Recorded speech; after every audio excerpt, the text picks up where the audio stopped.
Ka koe whakafufonga ka kai o hapai ta hawa, le sieri hui hahau, ke ka taki o tataki tau tola ka lotu. Ke tau lotu. Egi lelei ko koe e tui, i taimi mo i tāniti. Peo ko koe ka mataanga, ko koe e ngataanga. O ku mau punau he hoa koe ni, o kori o lau maalie, a fio mai, ko hika prokalama au teo ke ka mata no whakahoko. O miha iwi mua mālohi, ki he eksea ka e mua atoenga o e me mipa o e whare koe ni, ke whakahoko le lei ho mau ngai whatongia, pia ke mau ke itala i pe langlanga e awhiona. Mau wha māloa ke te koe ko hiko le lei hono kotoa pe, ko whainasea ke mau taktah mo ui vai vai, o lama ke mau hausia e ho wani, pia mo hono ngā we anga. Mau whaftai ke ho lau maalie, ko hiko ke lau maalie le lei pe e hau o tonga, king tupou, whikahono. Mau whaftai mau lau maalie, o ku lako i while lei pe a hono whare, ka uma e pirinisi, pirinsesi. Mau whaftai mau lau maalie, ko hi koe toenga me mipa hono kotoa pe i he malmalo e whare koe ni. O mau hanga ke he hoa koe ni o hapai atu ai porokalama mo e o wau o teo ke whakahoko. Hiko mai o lau maalie maa ni o nofo i e te mau tolu. O miha loto o moko moko, loto o ka takilahi, ata mai o ku maama. Ke whakahoko hake o na tālanga e ngai kawe inga koe ni o teo ke tālanga e. O mau hanga ke he hoa koe ni, korea whaman morea e awhiona, he whaman morea e mau tolu ma mau ngahi tono no takta. Mau hanga ke he hoa koe ni, tuku at ke te koe, ke whai o mau tataki he ahon mo i kuna porokalama, ka mau ikuna ke lalangi ia pe a awhiona. Mau kore kotoa ngai maalohini, i he whapeta ko alo ko sisukalaisi, ko mau whamo ui, amen. Amen.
O tuki e kalake ke whaitari mea whale.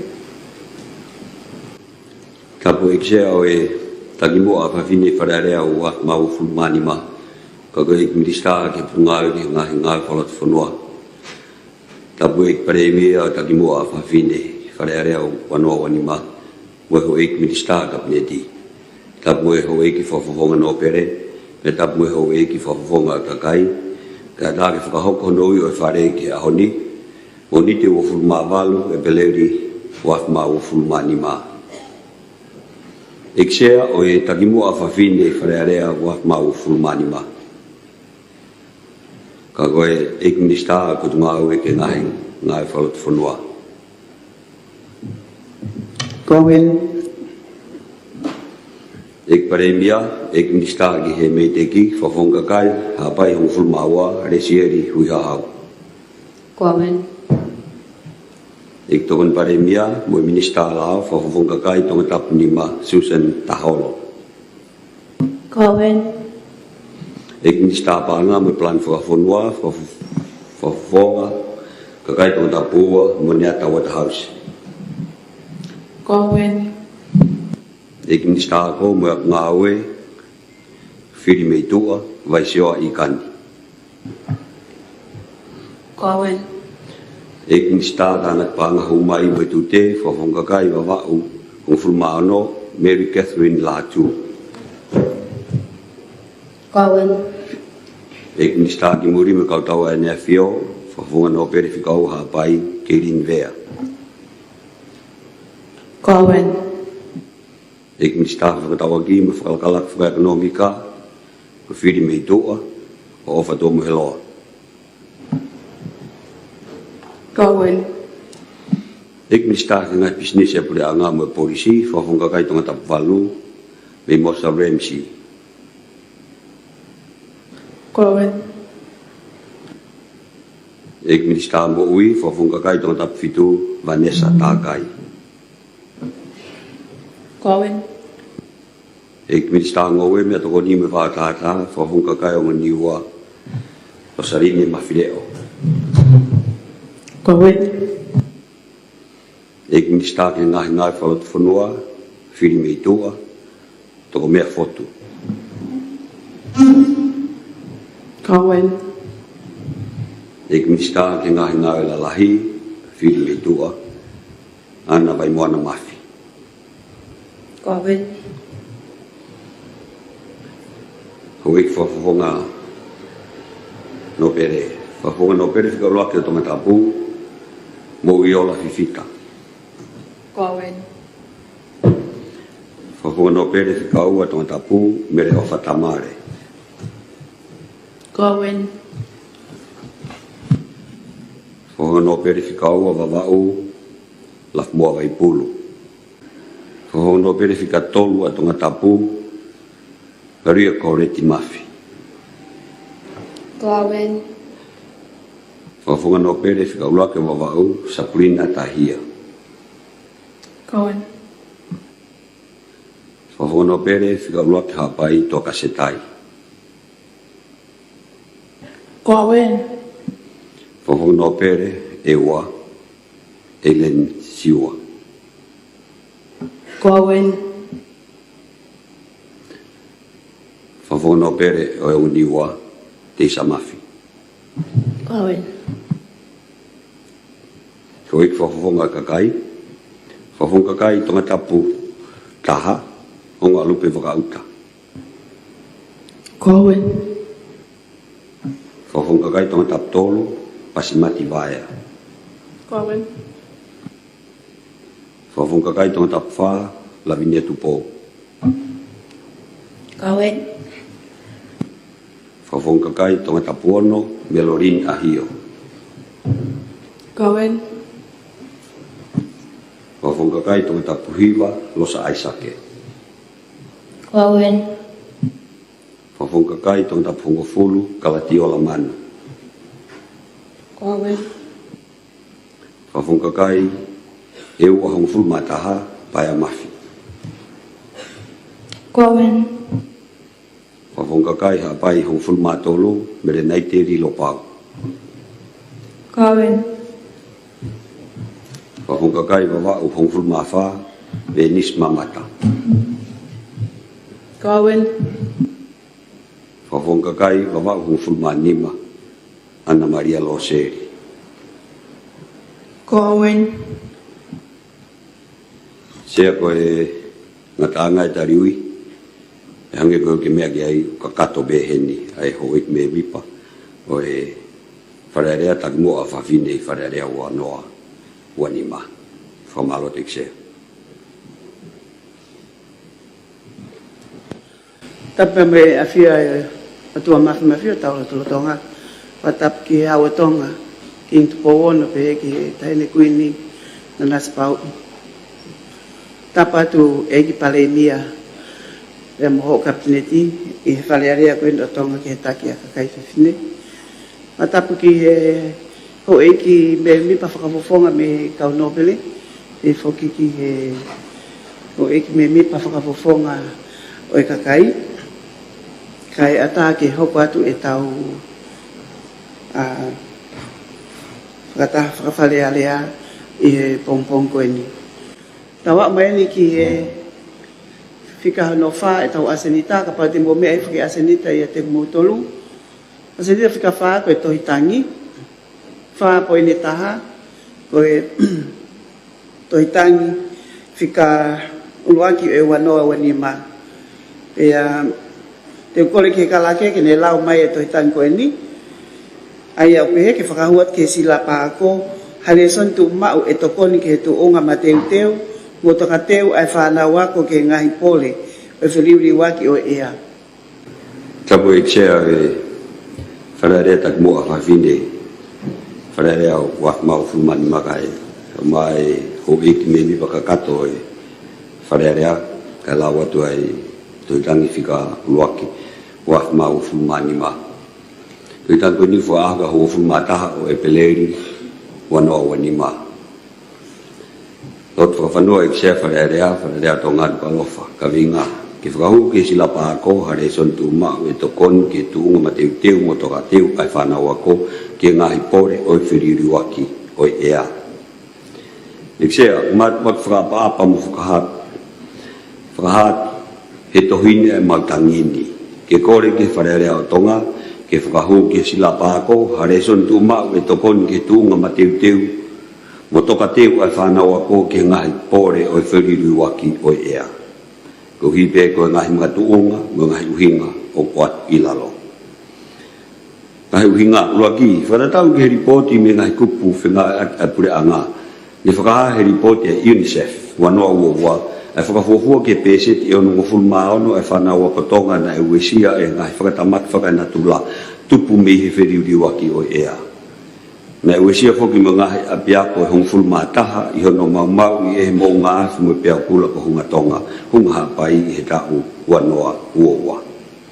Ua ulorotonga ia i pe ngā silapa o talanoa ke toka teu ke whiriuriwa ki o ea ka i he tuunga o ia i a silapa o whai ai whakaamu ke toi whakahu ke silapa ai re soni ke whiriuriwa ki ai ea ke ngā hiako anga.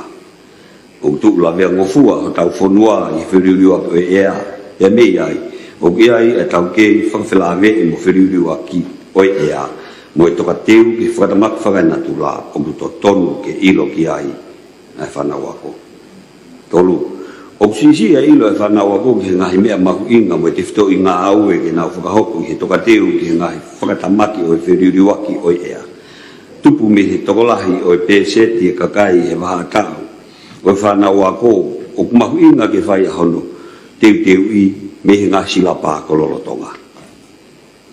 Koe tokoni ki hono whakalaka ai ngahi te whito ilo e malawa ke ne tokonia e whanau ta tau pe whakasainisi mo whakaekonomika o nau o whiriuri waki o ea. Wha. O kusukotu pe ngahi mape ke hala whanonga o kumo ui o ka hoko mai hape au kula. Pea pehe foki mo ngahi mea whakaongo reo lahi ke ui aki e kakai o whanua.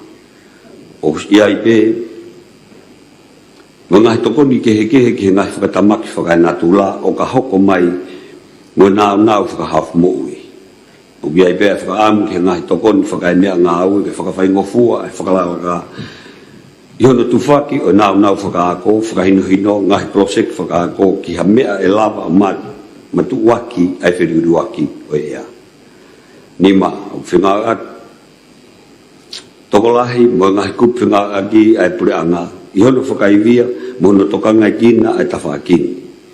O kulere whoki he taimilahi mo ngahi ako ki he community kolo siasi i hono whenga i ke mahino ki he tautupu mo kakai o e whonua ai whonga ki he tokateu ki he whiriuriat o ea kau ikai ke kau kotoa ki ai whanau ako.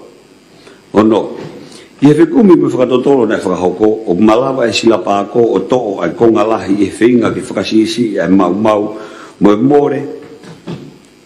O si ngahi mo ui, ngahi whakatamaki tupu me whiriuri waki o ea. O hoko ini ke whakalakalaka, ai whaunga mo ngahi kaukei ke mau e whanau ako ke mateu teu, Mga hipore o whiriwaki o ea. Fitu, tupu me whakamaman lahi a hano toka ngai kina e isiu, paloparema whiriwaki o ea. O kumauinga ke teu ke taimi a ta whanau ako, ke nau ilo pau, anga solova anga o whaingata o whiriwaki o ea. Whatatau ki whatamaki, hunga tonga, hunga haapai, na lahi au pito ai tō kehe o kumo ui, ko uhi, ko i kai ilo i pau, anga solova anga, mo te fto i mea ke whai, he taimi whakatupa ke o whakatokanga.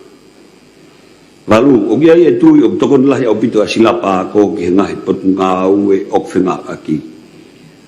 Pea mo whiriwaki o ea ki he ngahi mate, i he whakatokanga saikolone, ngahi hala whanonga whakahaf mo ui, ngahi whakailonga o whakatamak whakanatula ke whakasisi i hapuputu, ka ilo pau a ngahi mea mahuinga ke whakahoko. O tui lahi pe ki he mga tūnga ha toi lele iange a hono tokanga i kina o whakatamak whakamaman lahi o whiriwaki o ea.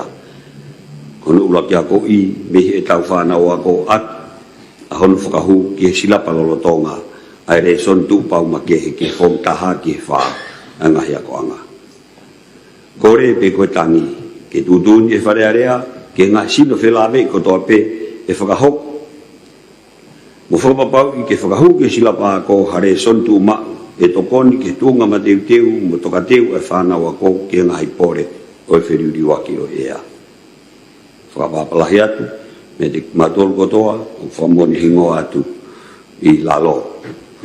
Sea whamoni gai a toka se tai, ya mo ni ke e toko wha. Mawek sea. Kumo mea mai ki hono lawa to e toi tanko e ni e kalake. Ka kokole ke me mi pana ane whakahu mai toi tangi ke ne mea aha ki o mai ha whakamana ala ki toi tangi. Ia mai whawhua no peo hapai. Whatap ke e se a whale alea taki mua a whawhine wafe o frumani ma. Whatap ke e pale mia mo ene ho e kapneti. Whatap ke ka whawhawhonga o ho e no pere, pea pehe ke ka whawhawhonga e kakai. Talangata ia te au whai ki tua, kai whakahoko atu ai whakamaala ala, ki he tohitangi na tau tok mea ki ai. Oku hamahino me he tohitangi, ai palopalema na e hoko. Koe wesia ai pese te ono e whanau ako, tupu mei he hungatonga hunga hapai, koe wesia koe ni, whatupunga e masiva ilo, mo e puputu o e whakakaukau, pe koe hae mea ke whai. Mahino mai mi ai, ne ikai hatu unga mateu teu ia. Koe uhi koe palopalema na e hoko, o ku whakatu mai e he toitangi, ke ako i mua eni, ke e tau whanau, ka e toki malawa, ke ako i ke e tau whanau, o ka whakahu ki e silapa ako. Ko ngai fie ma'u lewa eni, ke ako i. O fie ma'u ha ngai tokon whamea ngā ue, ke whakawhai ngofai atono ako i. O fie ma'u foki, ke whengawe aki ai ngahi potu ngā ue whela lawe i, hange koe mei te ki, moi mo potu ngā ue ako. Ko hono lele ien ke ako i resoni, ke kau katoa ke ka hau o tonga, ka koe tau whanau. Toi matei te wange whanau, ke matuaki e ngahi pole. Sisi ange ai e wesia whakai whakakaukau, whakai paanga, whakai loto, ma ngahi wesia kotoa. Malosea. Alo ho ik me mipa mo me mai ki he whamalala, ko whai e he whawhawhonga no pere o haapai. Ko ia kapa ukaha whakotu ki he whemea aki koen ke toitangi. Ia mai no pere whikaulai ko tonga tapu. Dapat ek siya ay tak mo afafine ki fale alea. Dapat palemiam ho kapneti, kau ho ik no pele, kau maai kau fafofonga kakai. Siya ka famalanga ko tukumay.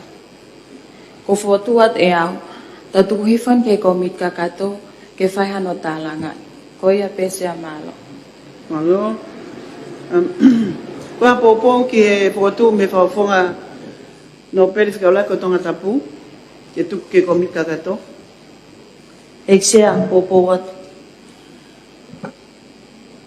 Malo ek me mipa koe ula kawenga ko eli e asenita e tupuhi folewa e ke komiti kakato ka tau hoko atu ki he asenita hono hoko pau mo mea hifo ki he asenita o e tau whakatahe a honi ki he whakotu o whika 5 uloa ki whakotu whakawhale alea o kore at ke kalake kene lau mai ai whakotu o whika uloa ki wanoa wanima. Foto fika taha wanoa wanima, taha wafulma walu, e peleri wanoa wanima. Iksea rea tonga, te walofa. Iksea. Kawinga, whakataha ia e mau, o e mau anga iwi, mo e tuunga matua, o e wheluriwa e ea, i tutuni whakafonua, ki e mau anga iwi.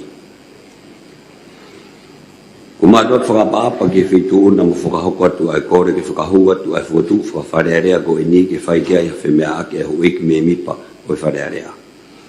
O kia i a paloparema ko utui o kuni whakawhi ātungia ai mau o e mau angaiwi mo e tuunga matuaki o e whiriuriwaki o e ea o whakatatau ki he neha i he tutuni whakafonua ki he mau angaiwi. Ke whakaiai e ngā au e preanga ke whakakau e mao ngaiwi mo matuaki o ea ke tutuni whakafonua a tonga ke mao ngaiwi aki hono whakawawei, hono whakahoko o templas wanoa wataha, wanoa tonga fulmanima.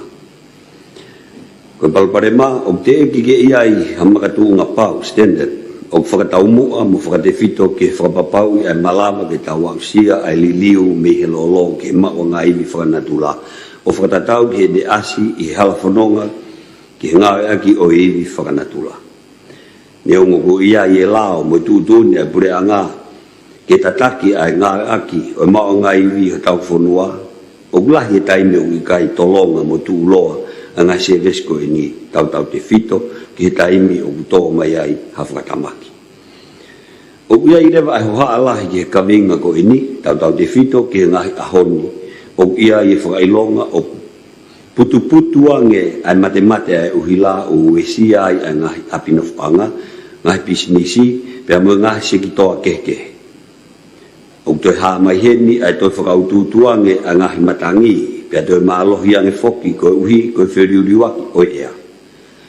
O tau whakaamu ke malawa e ngahi apinofanga ko toa pē ai kakai o whanua, kene matua ki ngahi whakatamaki, pia i kai toi palaparema mo mao ngaiwi, he o omi e palaparema whakamaman lahi ko e ni ai whiriuriwaki o ea.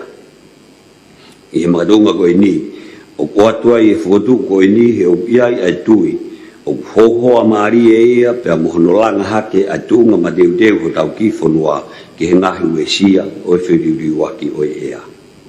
Whakotu ke tari he wharearea ai whakotu ko e ni, ke whakalerei i mo whakahua tu ke tutuni whakafonua lolo tonga ke mao ngaiwi, ke toe whaimofua ange ai mao ngaiwi, ka mo tunga matuaki o e whiriuriwaki o ea i tau whanua, ke ia i hamakadunga pau o matuaki, o matuaki whia mau, ke toe lerei ange, o matuaki whia mau, ke toe lerei ange, i he kahau. Whakababatu, whakamongiai, whakawonga kakai, wawahunga fulu mawha, venis mamata. Mawepse. Ko ik me mipa mo me amai ki he i hono lawa te kalake ai whakotu whawhalealea whika ulaki wanoa wanima. E a kokolet ke whakamufonga kakai wawa utawha, e ke me amai ki he whakotu.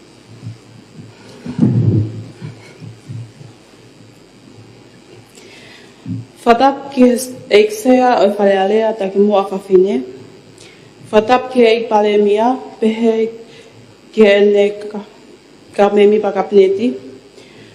Whatap ki hau eik ngau pele, ka pehe ki ka whawhonga e kakai. Eksea, au mi peha ki whainga maarie, ke ulawe ki he whakatu, a hau kakai, me he wahenga taha wha o wawao. Hange koe ko mea i he whaleni, ke whatahai a mau e mawangaiwi, mo e tunga matuaki a whiriuriwaki a ea, e tūtūn whawhanua ki maua ngai vi. Ko taha whakiene ngahi ka venga whamamalahi o whai ano tāla ngai. Pea ku tūla venga fuai a tau ki whanua o tau o whai.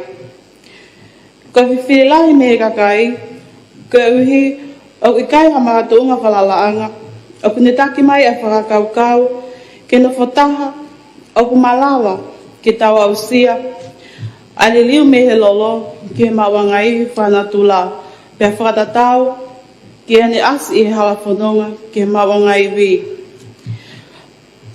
O ki hai whoke e tui, ka ngai palapale mani, uraki o whakaututu ke te lahi, ai hoko mai e ngai whakatamaki whanatula. Hua, whakaau ke te lahi angi e palapalema whakalato whanua, i he tuunga mo ta whaaki, ki ono ngawe aki, ai maua ngai vi, me me he lolo. O ki ai lewa e whakaamu, e te lawa ke whai ha mono mono, mo whai ha sia whakaluku fua, ki he tūtun whakawhanua lolotonga, ki he maua ngai vi, ki ne whawhai ngā maria i e hala whanonga, pia ki tau au sia, mo whakaamu, e whasisi e tau, ai hoko mai e ngahi palapalema, mi he whiliwi wake a ea. Malo sea. Ko ek me mipa mo me mai ki he whamala ala nei whai whakafonga kai o wawau taha wha. Wa te taimini ka pau kaha whakotuu. Pia mai whakafonga no perifika ua tonga tapu. Tapu ki he eksea e whale alea taku mua whawhine. Tapu ki he pale imia kai umaa ho e kapneti. Tapu ki he kau whawhafonga no pele kai umaa ai kau whawhafonga kakai. Eksea, koe whotu ue ko tau oslave i koto ape ki ai. Ka taki kolea ke tuku hifo mua ke komit kakato ke whaihono tālanga malo. Malo koe whotu e me whakafonga kau no perifika ua tonga tapu. Tau loto ki ai. Eksea popo atu. Hoek, koe katoa e ne tau ngā ue i e aoni, pia ko mō loto ke tuku hifo ia ki ko miti kakato. Ka tau ririu o ko miti kakato.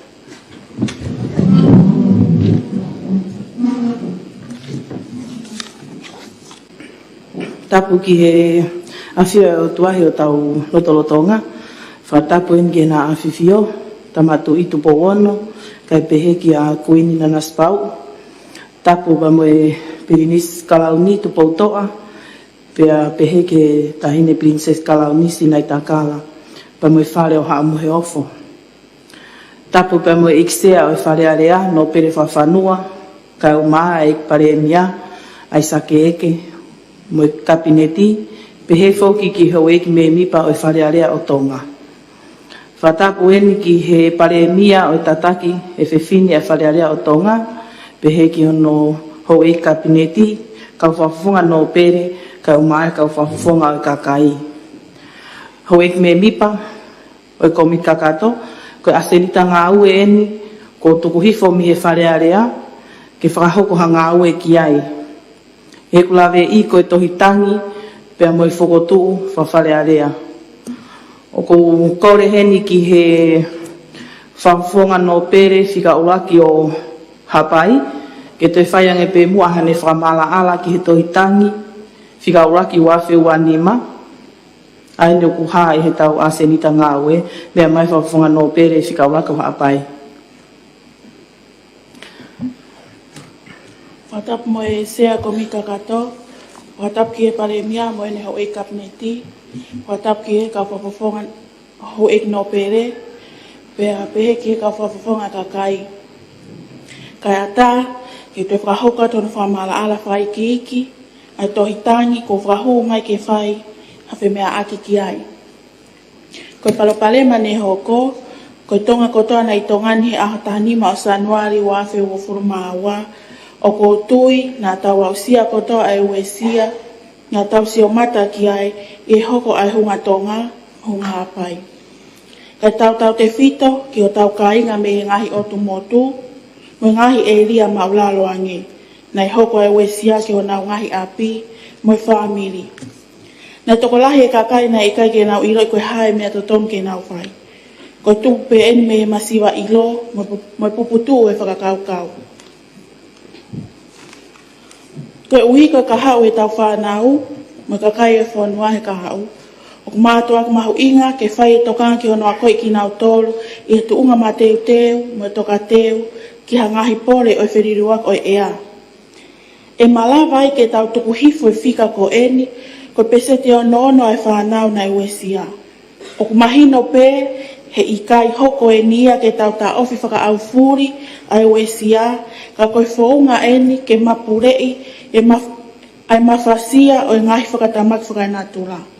Pea ke tau matu uaki e ngahi pole o e whakatamak whakanatura. Koe ngahi makatu unga eni, o uhi ngai e whie mau, ke whakakau mai ke silapa ako. Koe tau whanau, o ku kei lelea pe ho nau loto, kei tairi iri pe, nau whie iro, koe hae mea o kune whakatupunga e ngahi tamaki whakainatura koe ni. Koe hae mea te nau whai. O katoe hoko, pea koe haho no ola kovi. Koe uhi ngai o tohitangi koe ni, koe tau tapa mai ki o whare e kini, koe whanau ako kotoa i tongani, o ku whakafuafua ki toko ua mano. Me he tohi kakai e wafe ua frumataha, koe pesete o nonoa ki nau tōna e kei ako, na nau ako he ngahi ako e pure anga. Whakahoa ia ke pesete whanoa, a ki nau tolu he ngahi ako anga o siasi. I he wakai ko ia ke toko lahi e whanau ako, na e kei ako i he taimi ko ia, i he tau motua, ko tau hungufuru ki he tau taha whaa. Ko pesete o nonoa, na e ako he ngahi ako e pure anga, pe pesete whanoa e ngahi ako siasi.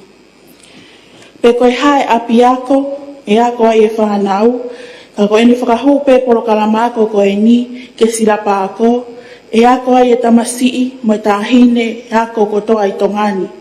Ko tau mua, ke nau iha tuunga ma teu teu au pito, ki a toi hoko mai hangahi whakatamak whakainatura. Mahino pe koe ngahi taimlahi o whanau o kunau ihe api ako. Whafuafua koe hauaia e balo he aho kotoa. Koe taim nau pe kunau i api ai he ngahi aho o wike. Ke ako e polo kalama ako koe ni, o fia maa kakau whai ako, na e osi ako i lelei ke nau whai ako i, a le son koe ni ke whanau. Pe aku pehe, ai fia maa o tuku atu he tohitangi. Ke whakahu ke silapa ako, pea ke ako ia ko hale soni tu upau he form ulaki ke form 4, pe koe kalasi fitu ke kalasi hongofu. Mahino pe, ka whakahoko no ako i eni, o whia mau e teu ki ai e minister po ngawe ako mo ene timi ngawe, pe o whia mau mo iwi whakapaanga ki ai. Pe ako mahino ai whia mau o hangahi mea ngawe, ke whakahoko aki hono ako i silapa, mo i whia mau ke toi ako i mawahe kau whai ako, ke nau mateu ki hono ako i whanau. O ki kai puri e ngai whia mau viviri ako ia, pe koe uhinga ia no whakahoko mai, ke whai hano toka ngai kina, mo hateu wat ke pure anga, pe mo whare e kini. O tui e whine motu ani, o kumea i pehe feitu una, pe o mea i he whare e kini, ai toi hoko mai e mofu ike, mo whakatokanga pe au kura, pe a kōkau, o i whakatamak whakanatura, he konga i tau mo i whakaaho, he ilo i kahau, na toi whakaririfu mo whakautuutu ange ai. Sea, koe ngai whakaamo ko toa ena, ai kore me hele o e kakai. E ang whotua te whine motu ani, ai tohi tangini, ke whakahuki e silapa ako, hale son tu mau, ke tokoni ke tuunga ma teu teu, mo toka teu ai whanau ako, ke ngahi pore whiriru ako e ea. Malo sea. Malo au pito e whawhunga no pere o haapai he whamalaala me whamalanga, whekau aki pia mo e tohitangi ko whakahu mai. Pia whamanata tu peho ik me mipa, koe tau whemea aki, te tau toki malolo hoata i he hoko aiwa. Ko kore pe ke tau rakamata pehe tohitangi hange ko iok tau lawe i, pia tau toki hoko atu ai pe. Koe ni ko whahoko mai whamala me he whawhunga no pere o hapai. Ko tuku atu he ni ke hoik me mi pa ke whaiha mo whi mea aki ki ai. Malo pita. Mea mai whawhunga no pere, mea ngoni ua, malo. Take eksea ko mi kakato. Kama ai ko mi kakato. Sea, o ko po peset e te awat ke toi tangini. Iyo, kono on. Ko hoko balbale ma feliliwa ko e ako e tau mo ui whakaaho e haoni. Ko uhinga ia sea o ia ai fufi ma vivilia ke whakahu ke sila pa ako e whanau ha reson tu ma o ke toi whakaivia whakaatamaiang nau tol ka ngai whaunga whai ehi, ngai whaunga tari, ngai whaunga malui, ngai whaunga solowa o ka te hoko mai ai whakatamaki ko ia amuiang. Sea, ko e ola eni a ikai ke hoko hareson a ikai ke iai hareson tu ma ui sila pa ako ho tau taimi. Ai no tau mata ton ga taimini. He oku alupe mo whakatutuangi a lahia ngai mea lele poko ngahi sario te misin sea o kei omi ho tau kakai ke fonuani. Kai tau te fito ki tonga e kimsea. Iniwa, maulahi lue lalo pe mo heka hosu whanga whakatapu. Pea ku iai ai kore sea whataha mo e popo ki toi tangini. Whahua ha silapa ke whahua silapa ki he silapa ako ki hale sontu mau ke ako nekina e whanau sea. He koe atunga e sea. E heka hei lifestyle tolu atunga e gia, kai moto aniwe, malo. Malo au pito whawhunga no pere me he waniwa. Whenga maria koe ni mea mai e minista ako. Tapu ki he sea o e komiti kakato. Tapu ki he ikpale mea mo he o kapneti. Tapu ki he o ik no pele kai pehe ki kau whawhonga o e kakai. Ka tuk mua e whainga malieni ke whai pe ke whai atu hatali ki he tangi ko ia ko whai mai he ho eiki mea mipa. Ka ki mua ia o ko whawhitai ho ploto ke iki ko iuhi o kame he tohi tangini ai vilitaki mo e popo me eik me mipa me o eiki me mipa ko eni e mau inga o iako mo e ka hau o e whanau ako whawhitai. Hangepe ko ia ko e tangi o kwhai mai ke whahuha sila pa ako a lesoni tu umau e tokoni ke tu unga ma teuteo mo toka teo ai whanau ako he ngahi pole o se liuli waki o e ea. Eksea, koe kupu raki ke he tolu o e tohitangi, o kwhama mawha pe ia pe nofo he kaweinga, koe whiema o vivili, ke whakahu, ke silapa ako, halesoni tu mao, ke wheliuli waki o e ea. O koutui ne tau os whanong katoa pe, ki he lea ne whae e iskelioko, koe tale kita ako, ke pot ngawe ako, ke pot ngawe ako. A ene whamahino mai o ku osi iai pe, ai ngahi le soni mo silapako, ke kalasi taha, ke kalasi ono, o hange ko le soni ingilisi, tonga, sainisi, fika, ke wheliuli waki ko eni o e ea. Pau ki ai pe mo ngahi le soni mo silapako, hange ko sainisi si o kalafi, ka koe taha ngahi le soni tu mao me fom taha, ki he nima. O kaya e le soni, o kuakoi a wheliuli waki o ea.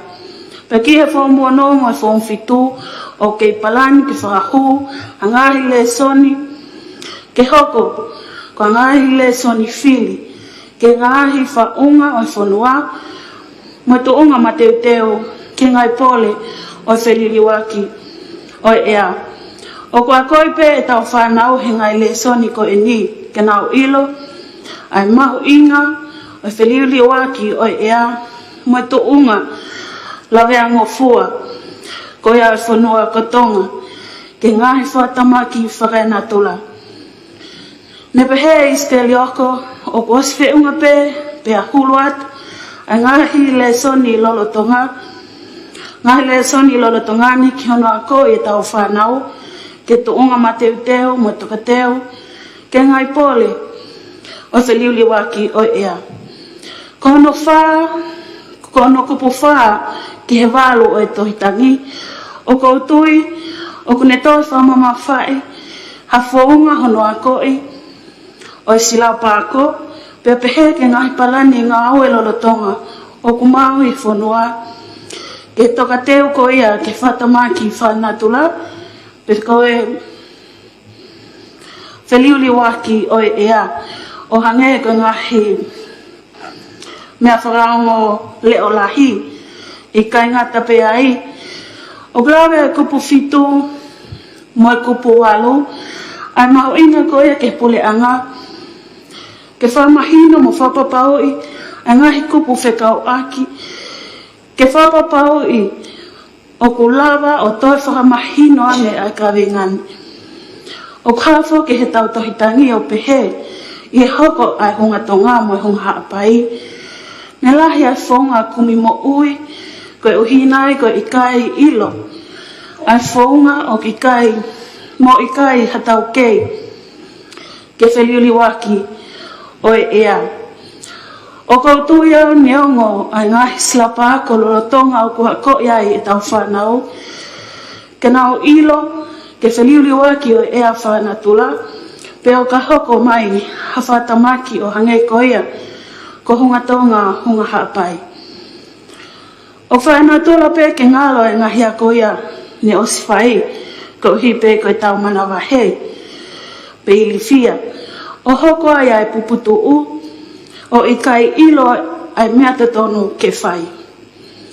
Ka koe pot ngau e ako, mo ene kau ngau we, o ki ai pe nau tuku pā.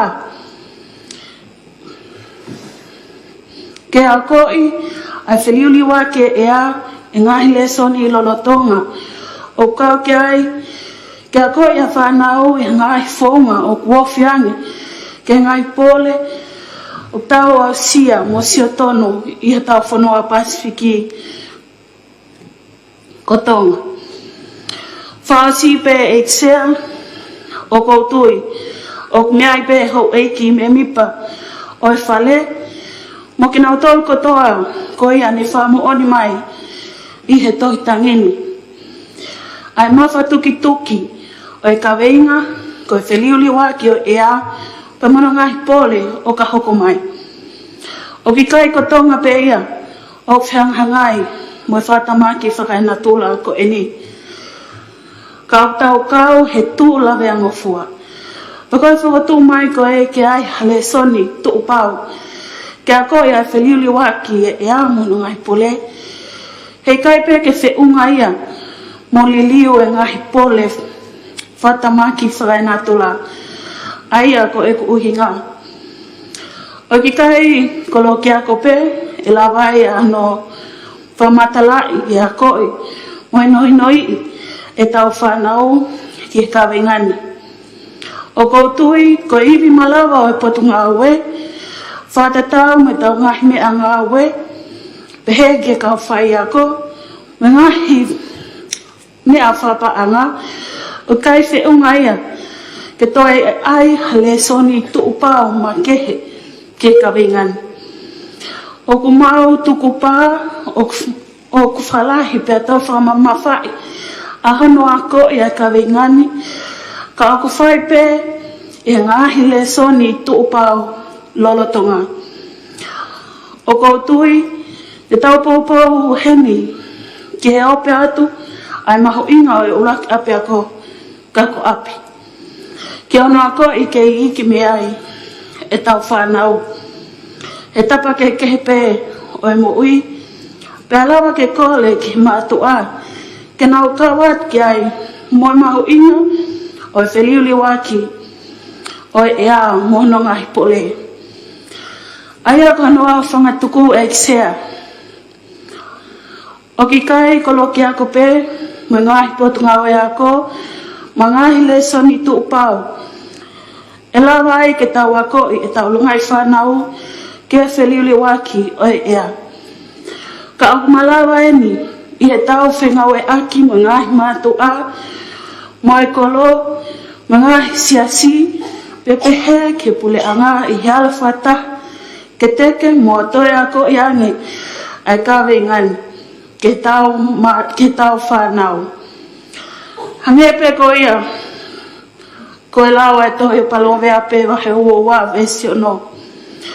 Ko tau ako lelei hake pe tau whanau ke hala totonu. He kai pe tene toi ngalo ia te ia. Pe he kai tene toi hiki. Me ngā ia ko ko ia. O tau whai. Ko ia au ko kai ke utui. O whia mau hatoi le soni tu pau. Ke a ko ia ki. Ai whilili waki o ea. Ko ia ko ia o aonga. He ngahi le soni lolo tonga. Ko ia ko ia. Moe tokoni ai mātua me api. Ko whiunga ano api ia. Malo eksea. Malo api to Eiki Minista ako. I hono tuku mai e ngahi whamatala, whikawaki mo e ngā ue ko whakahoko e hopotu ngā ue. Hange pe ko ia ho Eiki me mipa ko mo me ai. I he lawe nei whai e he Eiki Minista ako. O ku iai pe ngahi le soni o ku lava ko ako iai. Ko ai tonga mateu teu koni ki he matatari ko matua ke whiriri wake o ea.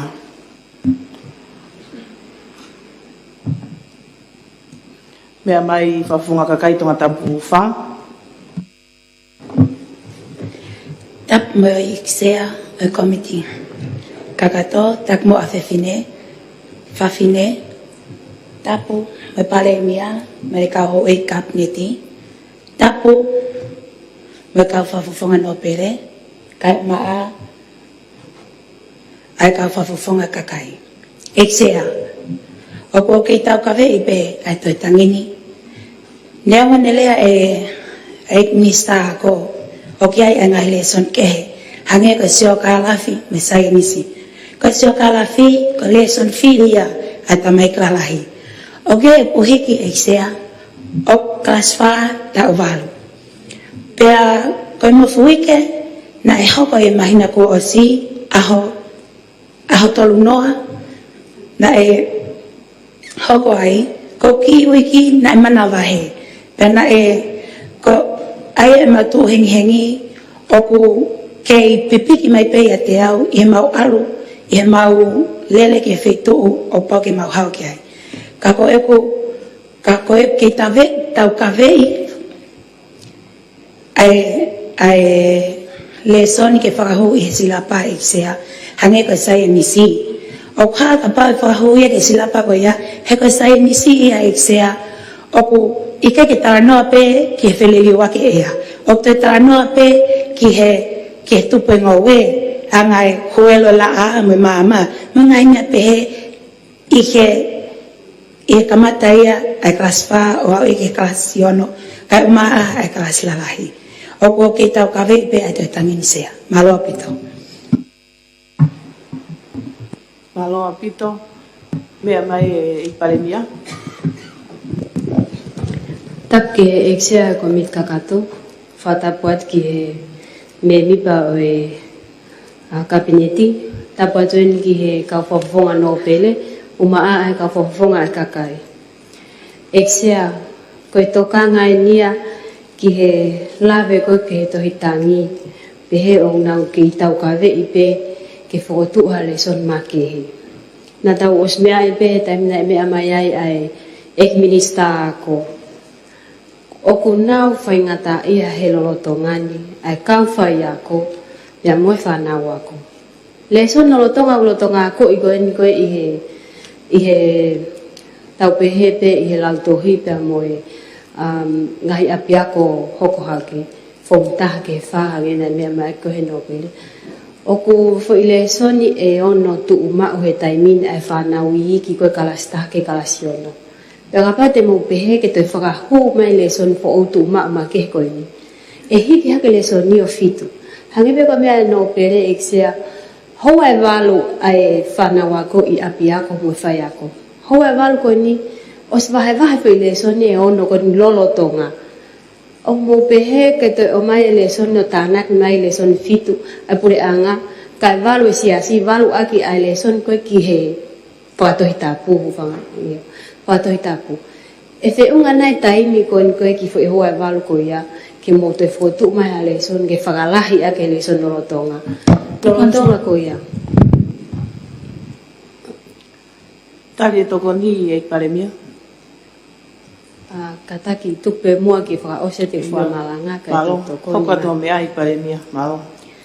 I e taimi ko e ni e eksea o ku osi lawe i pe ko whono e ngahi sila pāmo e ngahi taimi te pile.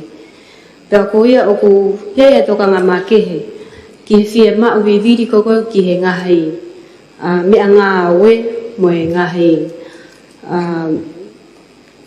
mo ngahi whia ma uko mea ngā oe whapaanga.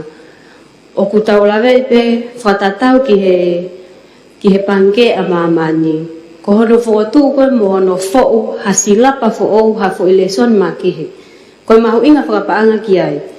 Koe paanga Amerika e ni mamano ki he wakilo ki he whau leson pe e taha eksea. Leson pe e taha ko whima ke take tau whakakaukau ki he paanga lahi koe nko o ku whakatu a koe hono whau a koe leson whau.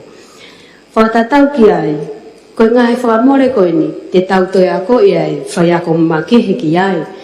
Pea koe whaiako ko ia, koe ako e whamore ki ai, paanga e tahawhi Amerika ki whaiako e taha. Pea nai lawe mai e nopere eksea, koe kau whaiako, ko osi owa he whaiako e tahawhi i tongani. Te tau whapaanga whewhe, ai paanga tahawhi ki whaiako e taha, o tau Lolotonga i he tahawhi wangiau to lono whakatatau. Whehui sea. Ia whehui mai pe, hau plawa. Iyo. Koe hana mea mai o. Tau ke heksea ko mkakato, ka kau mai ko mkakato. Ko lawe i pesea ne mea mai e paremia ki he lahi ai kau whai ako. Me niwa, o hangi a mautuk tau wheturi a mautuk mai kau whai ako, ke o hangi ki whai ako ki niwa. Koe ape ako ko lahi ape ako i niwa sea. Ape ako malunga pe ua, mai ape ako lautohi e nima. Koe kau whai ako ia. O koe kia kau whai ako i niwa, mau toko whaa pe toko nima kau whai ako. Whatonton, sea. Whatontonu? Tak ke sea komit kakato, kau maa kau me mi pa komit kakato. Katak e sea ke te lawe e ngemo ka venga, ko tānanga, whai kau ia ke hasila pa fo'o, o wikai ke whatatau ia ke pahe e kau whai ako ke ngahi putahe atu kata ka mama. Malo, kataki whawhonga no pere niwa, tuku mai ho whehui. Iyo sea. E makatunga ko kono ako e sila pa se haya ya whai ako e. Kini wak whima e ka whai ako kuinga ka lawa o kini kina e sila pa kuni. Pea koe kore pe.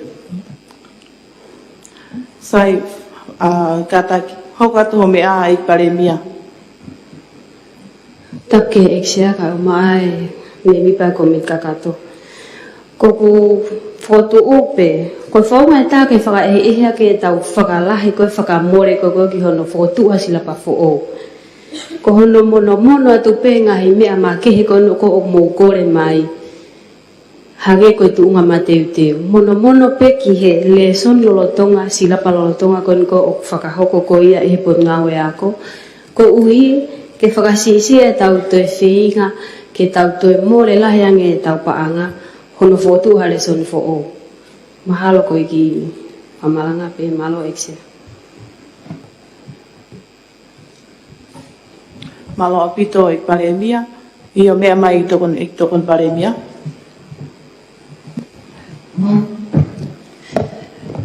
Fatap ke eksea komit kakato, fatap ki he palemia kau mai kap neti, fatap ke hu ek no pele, kau mai kau whawhawhonga kakai o tau kau whatahe ahon. Esea, ko tupe toko tahan ka kore pe ke whaki whamalanga no, ko tokon pe ke mea e minista ako o whekau atmo silapa.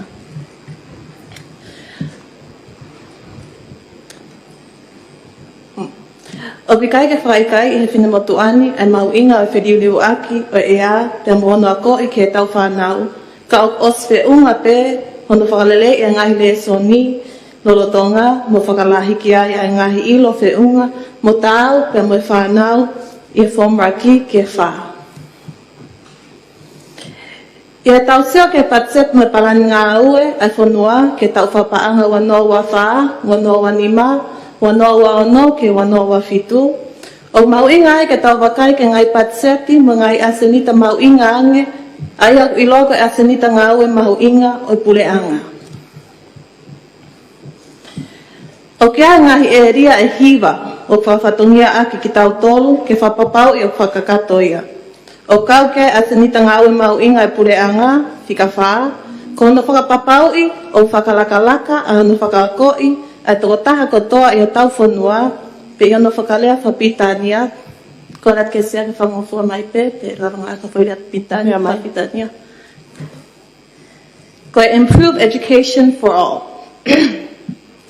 Ko ai o ko whotuat ke whakaukau o tāwangi ke ngawe aki, e patseti ke ngai whotutu for all, nei whotutu he minista e paanga, i he au tāpitu o sunde wano wawha, o maupen he leko te whalen, he nei whotu he leko te whalen, uraki, whakalahi e tokon ke ngai apiako o pikai i he malmalu a puleanga, o hange ke ngai apiako e siasi. Ua, o ange a whainga maalie, ke ako tai totongi, ke ako ke whomnima. Tolu, whakawhainga maalie, pe whakalahi a whainga maalie, o e ako ke ngahi o tumotu. O toi hapen he pesvalu, o e palan whapot ngā ue, me patseti ai pot ngawe ako ke wanoa wawha ka mai wanoa wafitu. O kukai koe osi e nia, ka koe ni impe o koutoa mai ke whatata aki o iai foki mo ngahi polkalama kehe o mau inga ke whai hatokanga ki ai. Ke ngahi polkalama ni o tatau pe mo tohitangi o whakahoko. O whia mau ai paanga ki ai. Ka whakahoko e whemau ai tohitangi koe ni. Ko pau ke whai a kia ai paanga. Ka koe whehu i. Koe paanga ia mei whe. Te tau tuku lewa ai taha kai whakahoko ai whemau ai tohitangi. Ka o kōtuat e wheitu uni. O wheunga pe ai ngā ue o whakahoko ki hono mono mono ai silapa lolotonga. Kai whakahoko ai ngai whotutu nau lawe ki ai. Koe whamā opo e whakamalanga o ko whakahoko atu. Koe uhina aku lawe ke paanga. O mau inga whoki ke tau manatui ai whemau ke tau tokanga ke whakalakalaka, whakaekonomika e tau whanua, mono siof ke kakato a he tau whotongia ki e ngahiola whakawhanua. O kā i e whakotuu langa whakalakalaka honoua atonga he ngahi tau wanoa tahanima ki e wanoa wanima. Koe mea mahu inga ai palanisi a ngā ue whakataha a ngā hiola whakawhanua. Ka pau e lahi a whakalakalaka i hata whaaki o i kai palanisi me whakalakalaka i e tawhaake taha o kume holoki ai poupou ki e ola whakalukufua. Whakatata, ka pau e wawe a whakalakalaka ai ako ka wikai maalohi ekonomika. Ke whakatupu, hangahi ngawe anga. Tupe e tokon paremia, tepe o mini te taha, malo. Whamagoko mai. E lahi ngahi palpalema wha sosiale, e whakapolitikare. E ko tau muape, ke palanisi, e tau whakaekonomika, mo e tau whakalakalaka. Krepe malo. Sai malo apito hoik me mipa, koe tumua he taimini ke tolo e whale, tau ki malolo ke tau hoa mau me toko nhoata, tau toki hoko atu i he hoko ai ua malo.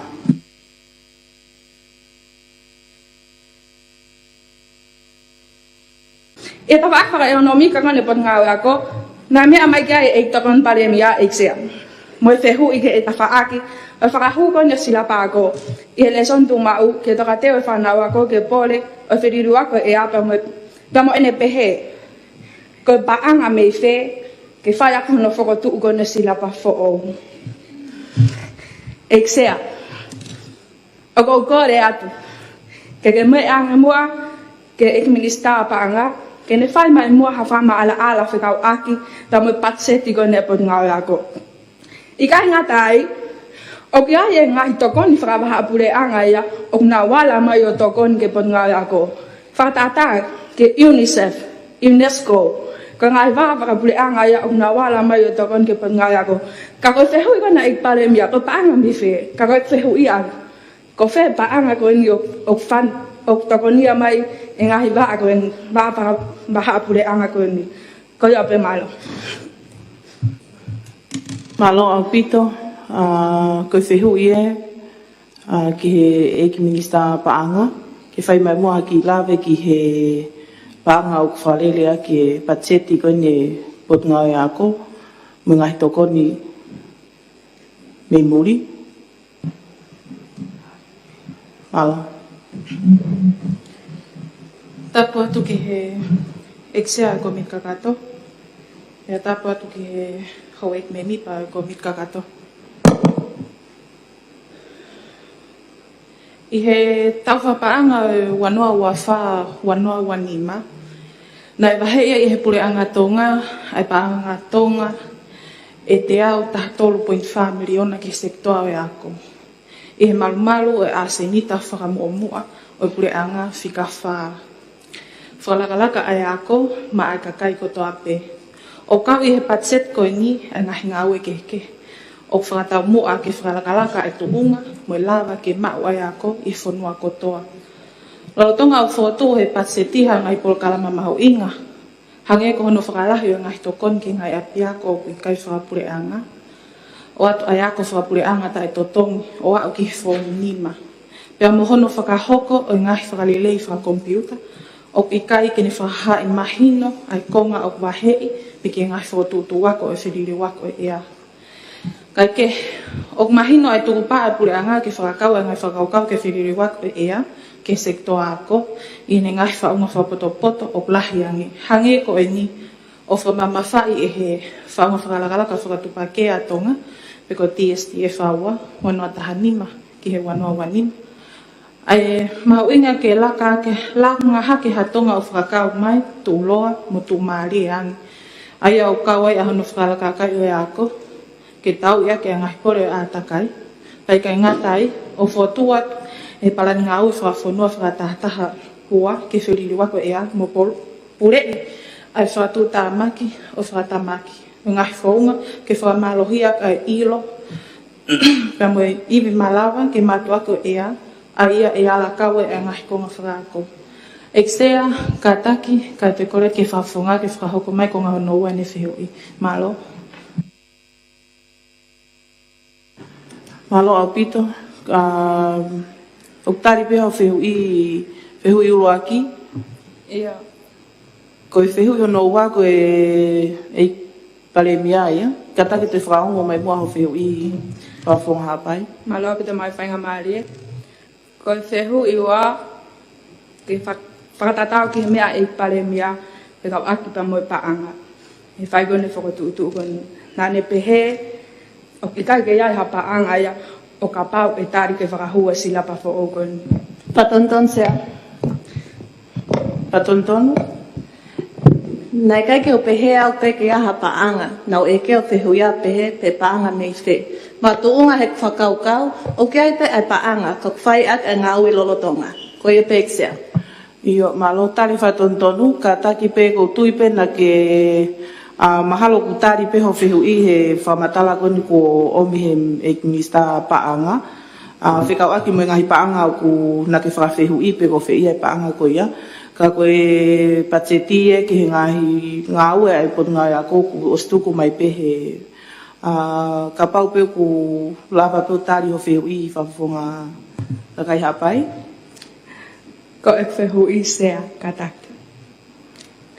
Ko na ane pehe ane nai ko pa o kai ke iai ha paanga. Nai me ai ko toa pehe palen.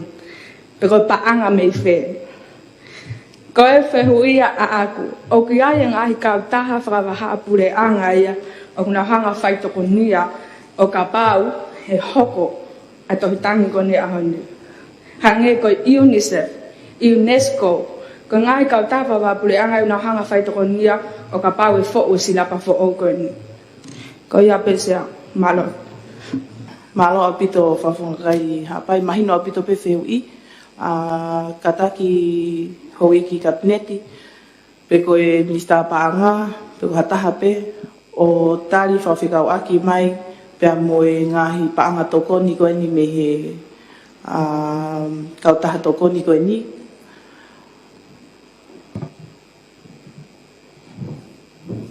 Malo. Fatap ke sea komit kakato, fatap ke hoi me mi pa komit kakato.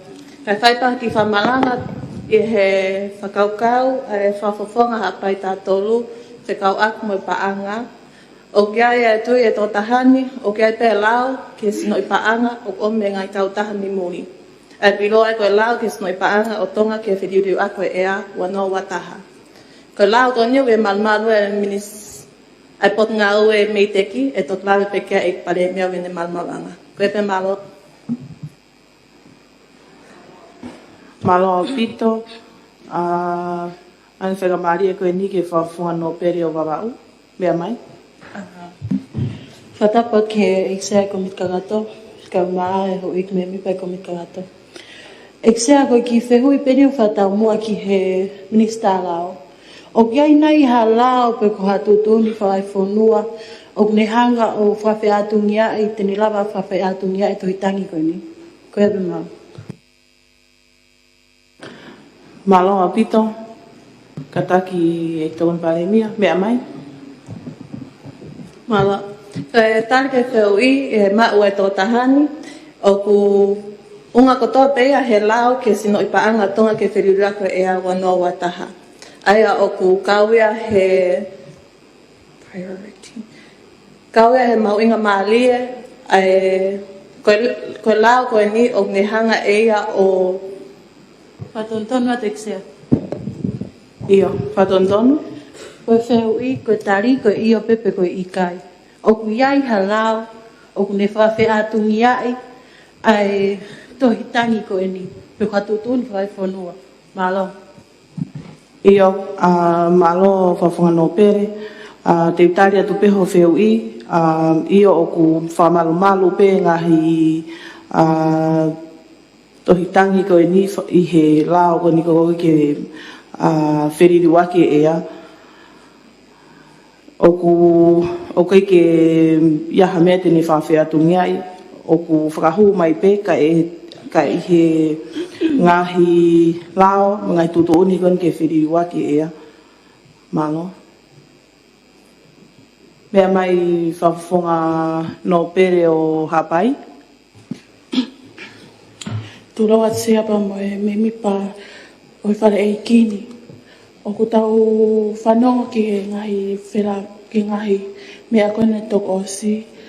O ku mahina, o ku ikai ke iaha mea ke ne whawhi atungia.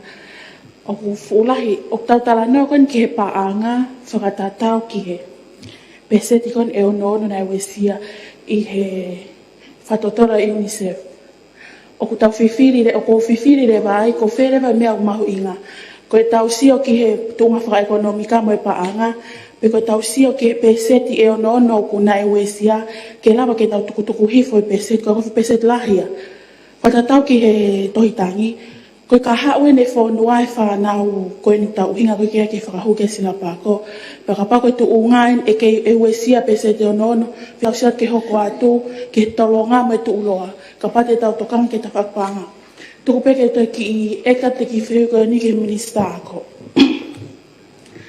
Nei o siwhai nai hamu sa vea, mo tāna ka mu whakamatala, ke whakapapau yo ao nga e le soni koe ko os whakahu pe koe he sio ka la fima sa inisina e lawe me koe ki ai. Ka pau tau pehe na o ku whakahu e le soni koe ia, te tau siat ke peseti koe nei whatotore e kisi isi ifo e peseti ono. Ka koe nu whakaututu peke lahi ange e peseti. Koe let minista ako ke tari me whiu i malo. Malo, mea mai e minista ako.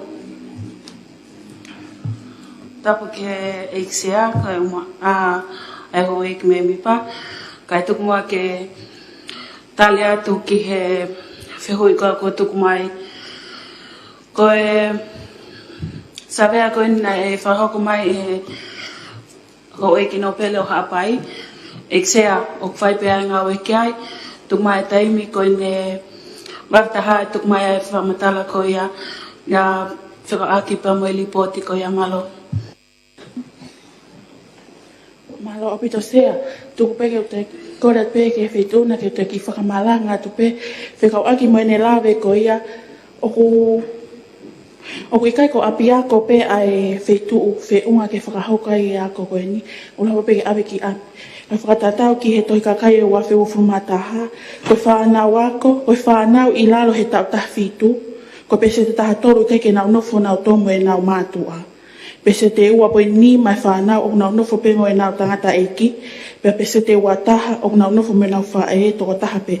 Aia koe whakotu mai ko ia ke whai pe ako koe ni api, mahino koe pese te nia whanau hei kai ke whulawa o whakahorelei api. E toi kakai koe wafe o whumatana ripoti ai, koe taha ngahi uhinga o nofo e tamasipe tahine me he ako, ko hui ke palo pale mai api, pese te ono ki nau tona e nofo he ako ko tupunga me palo pale ma koe ni api. Aia koe pehe koe ke ako i api, mahino pe koe pese te ono ia koe ni, he kai pe lava ia o ako i api. Malo whawhunga no pe, mahino au pito pe e whakatala noa ke whai. Ang whainga maria koe ni ke minista mo ui ke mea mai. Malo.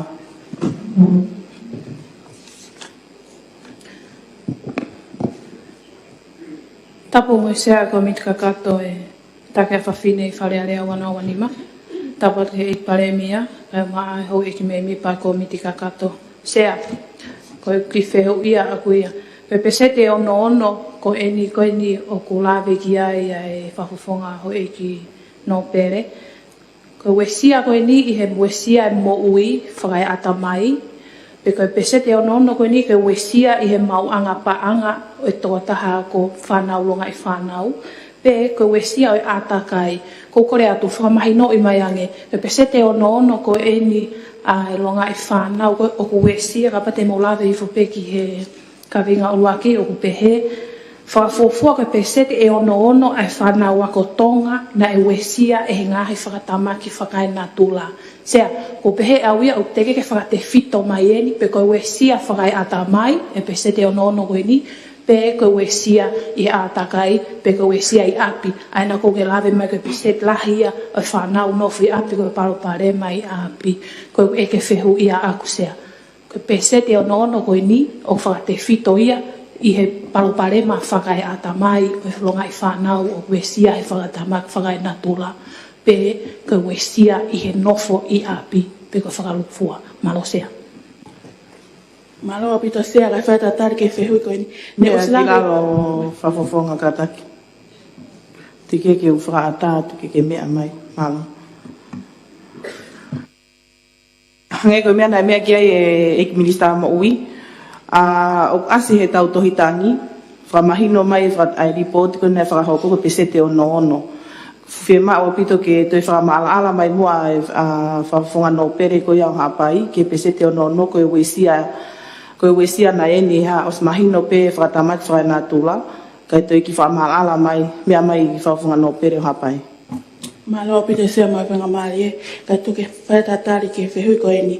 Nā o slawe pe ki ai he toitangi, koe wesia whakai whakakau, whakai paanga, whakai lot, ai koe wesia whakaluku fua.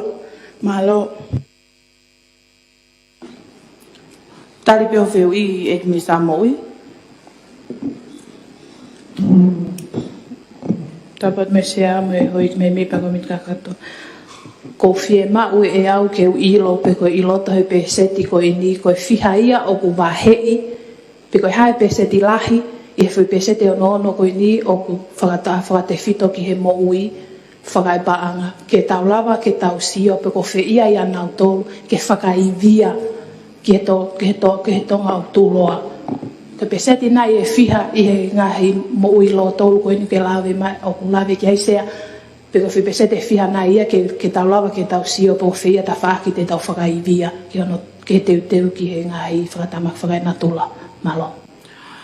Malo au pito ko tui pe hange koe mea na e mea mai ki ai whakawhanga no pere haa pai koe ngahi uesia whakaluku fuaen hange koe ne lawe kau ke mo ui koe ngahi nau ko tui pe ku o sitari whakapatono mai pe ko whakakatoa koe pesete ono Pea ko kore pe hen ke whawhanga no pere ka pau te aha ne tānaki ki he tohitangi koni o mai. Pea toki tuku mai ke tau toi whanongo pe ki ai. Ka mahino pe he ene mea. Pese te ono ko ni ko e uesia whakaluku fua. O se mahino pe o kau ki ai e ngahi langa ko e uesia whakata mai. Hanko mo ui ko tui pe ka ku... Anga pe whainga maria koe ni ke he no pere ka pau te lava o whakamahino mai hange koe mea e minista mo ui. Koe ha nai ha ngahi, koe peset nai e whiha ai ngahi mau lahi ke tau sio whakahoko mi ai koe ha ngahi mea tonu ke ora ki toko ni i. Hange koe ni lawe ka pana e lahi more mo ui mo ngahi palapare ma ki ngahi nofo anga mo ngahi mea pehe. Ke toi omai moa ki whakamalawa ke koutu i peko ho uhinga ia e minista mo ui. Koe sea, malo. Iyo. O anga pe whainga maria koe ni ke he no pere hapai ka pau ku te aha ne lawe ki ai. Pe toki toi tuku mai pe ai whehui koe, ke tari mai whehui koe ni. Koe tau sio pe ke lava o whakakaukau i pe koe hae e ria fuwhia mao a pito ke whai ai toko. Ni he koutu i koe hoko mai koe koe whiririwa ke amu e ngahi whakatamak whanatula o kulahi au pito ngahi palo pare ma. O koe ke ngata pehe ako, koe mo ui, koe tau ngahi langa whalakalaka, koe paanga, lahi au pito ngahi mea koe si ai. Ka koutuka te whenga mare koe ni ka pate ke toki tari mai whehui koe ni anai ange, ke toi mahino ange, ko whetawha aki te tau kamata me ai. Malo.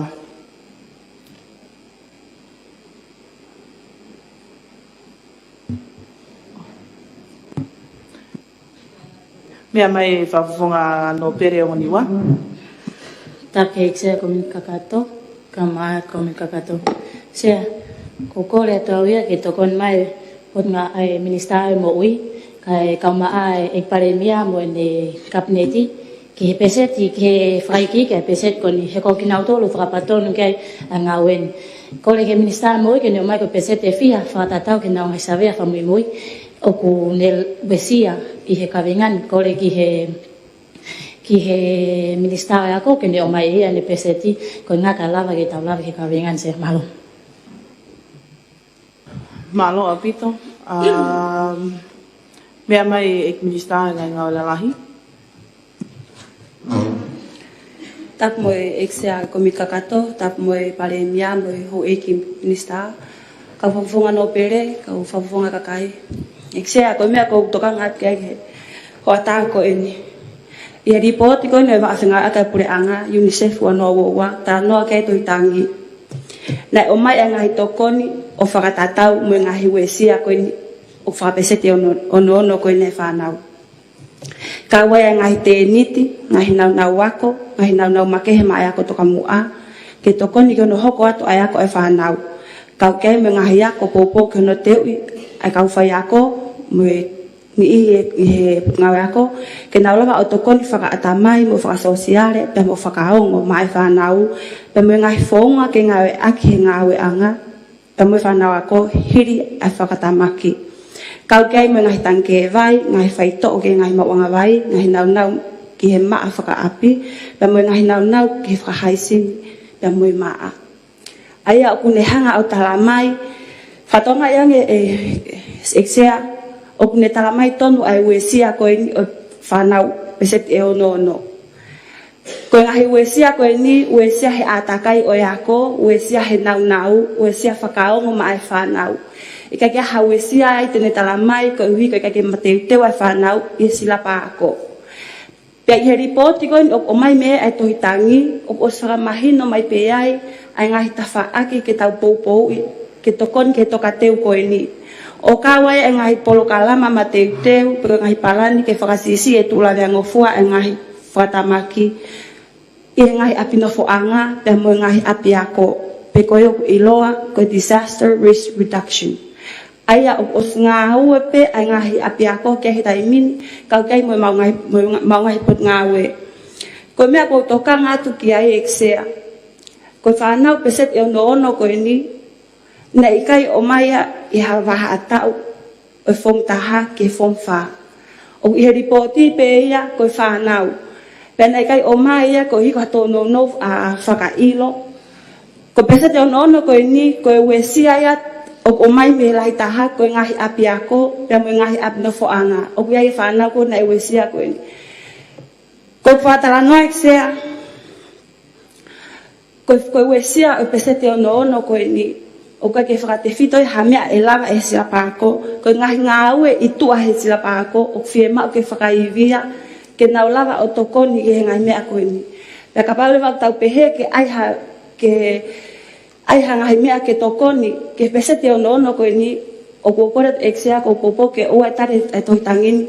He te tau tuko e tau tokanga ke sila pāko.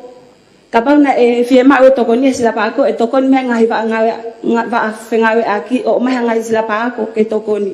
Kako ngahi nau tokoni koe ni. O mai he ngahi mea whakaatakai. Me ngahi mea whakaatamai ke tokoni mono popo e whanau ke nau lawa tari e ngahi whaatama koe ni. Koe pe malo. Malo a pito i nista ngā lalahi.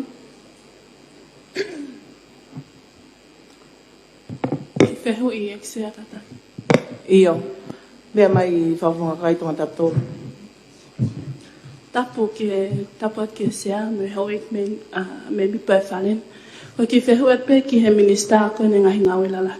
Na ke pehe na ke me amai ne o sea e tokoni ki he ngahi ako toka mua.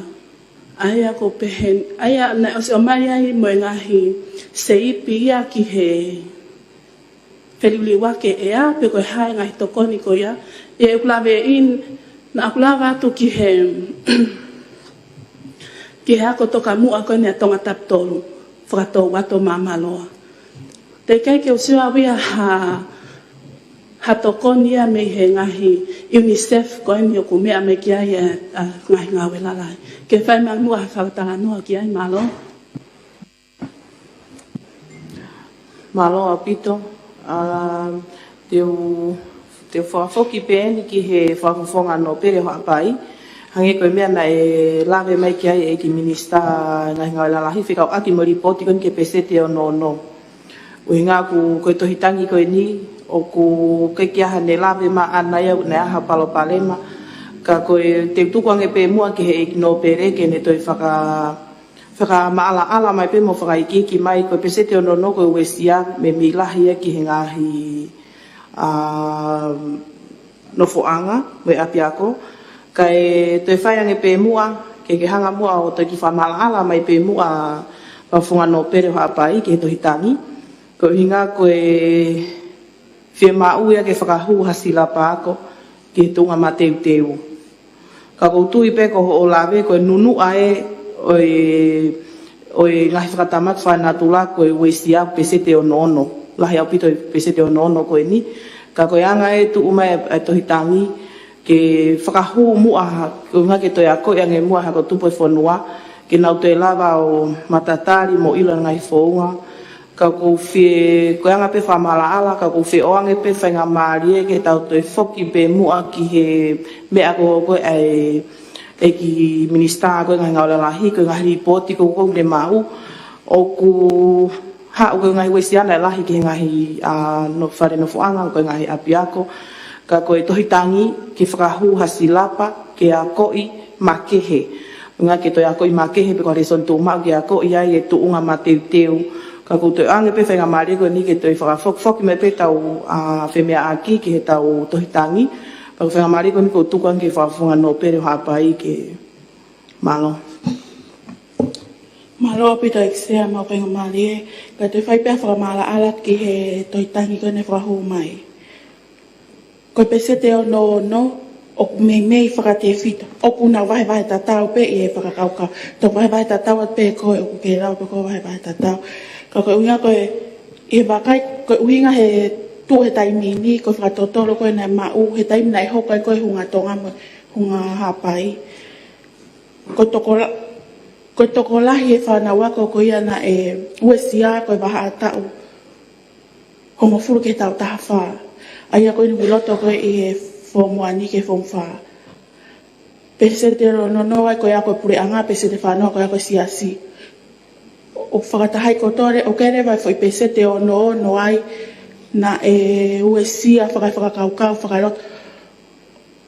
O koe ke rea halawe atu ke he uesia whakapaanga, koe uinga e mau lawe mai moto ke uesia whakapaanga, koe ui ko mau pehe koe ke hapaanga ke tokoni ke whakahua ke silapa koe ni ke pongoe ako. Na aku lawe atu au o fie mau ke whakahu, koe uinga koe masive siva I lo pa moe. Whawhehu ia pa koe hame e whai taimu hoko ha whakatamak whai natura. Malo pita sea. Malo au pito whawhunga no pere o hapai. Te whamala ala me tau tohitangi. Ange whenga maari e koe ni ke ik minister ngowe ke mea mai.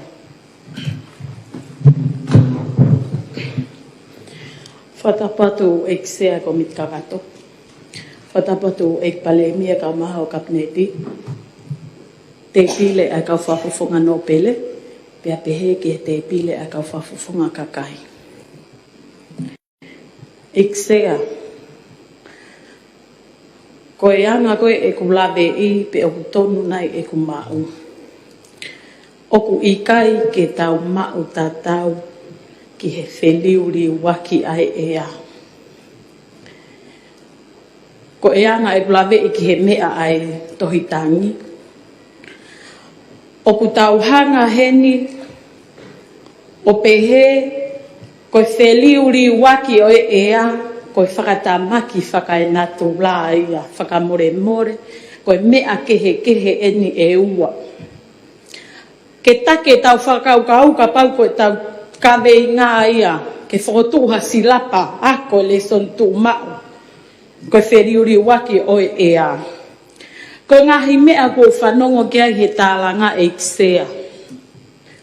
Koe ngahi nunu a kovia, moe ola, o whakatamaki whakaenatu la, o ku ikai ke taulawa, o purei, hange ko ngu mau, o ku puri ai amui.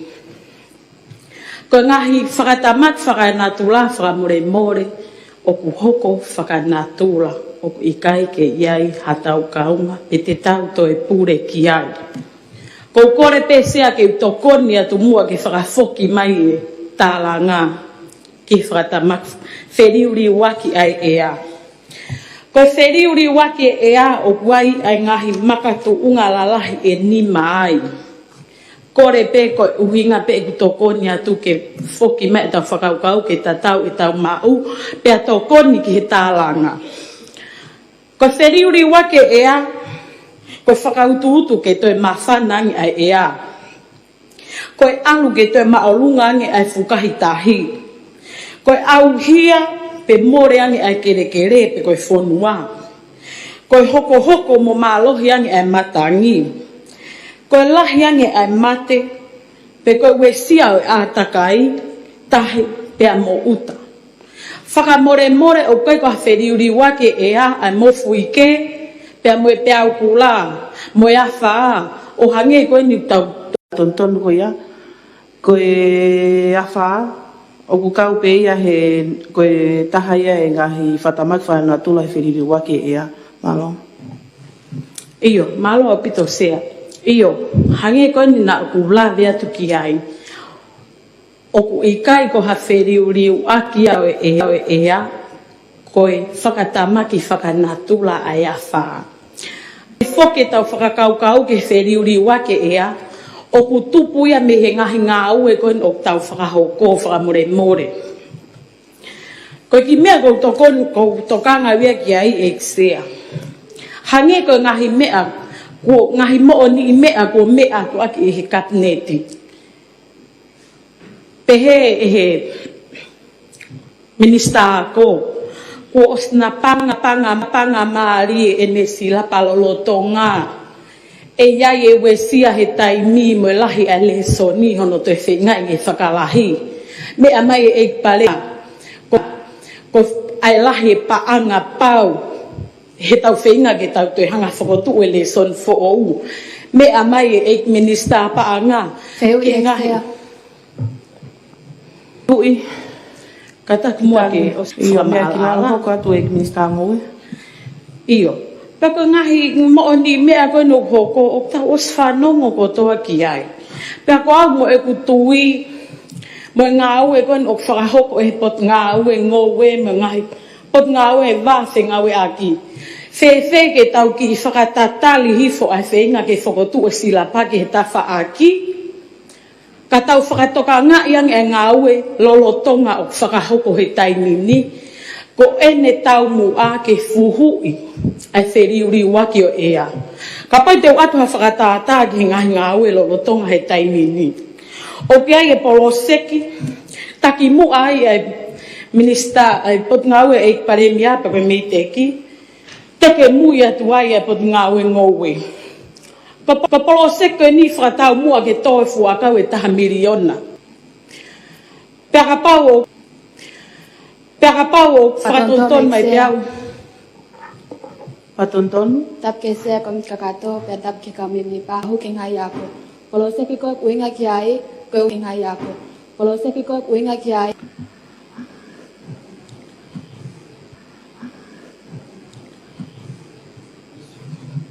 Mahalo au pito. Katak pe eksea. Mahalo au pito. Katak pe eksea. Kapau te ufa. Ko take ne tau whakakau-kau. Ke he tokon whakaluku fua. Kapau nai o mai e tohitangi ko wesia whakaluku fua. He kapau e o mai e ai wesia whakaluku fua hangei ko iaku. Hai e tohitangi. Anga whewhe e tau whenga. Ke whakatuha ha leson ma ke o whakahuke sila pa fo o. O siange te ke aha whakamoni pāwia po wesiana wesia ilo ki ako. Ko hake tau o mai ke ai e fusila pa fo o. O siange te ke whakapapau e wesia e hangi ko toitangi. Peko whe mea na e wesia. Ko tu e awia. O peke fufena pasi leleye. Ai mea kono tau whenga ke whakahoko whakatatau me wesia kona e hoko.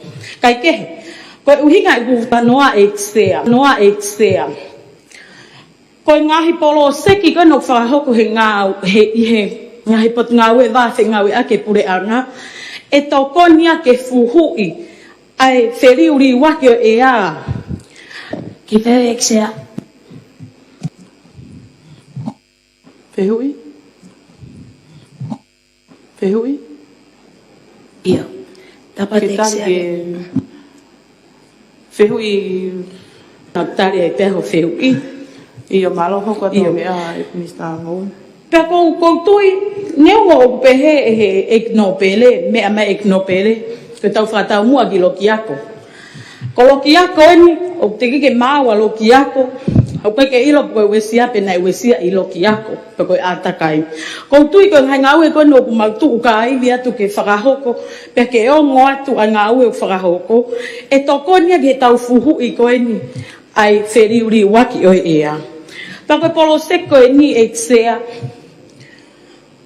o whakahoko.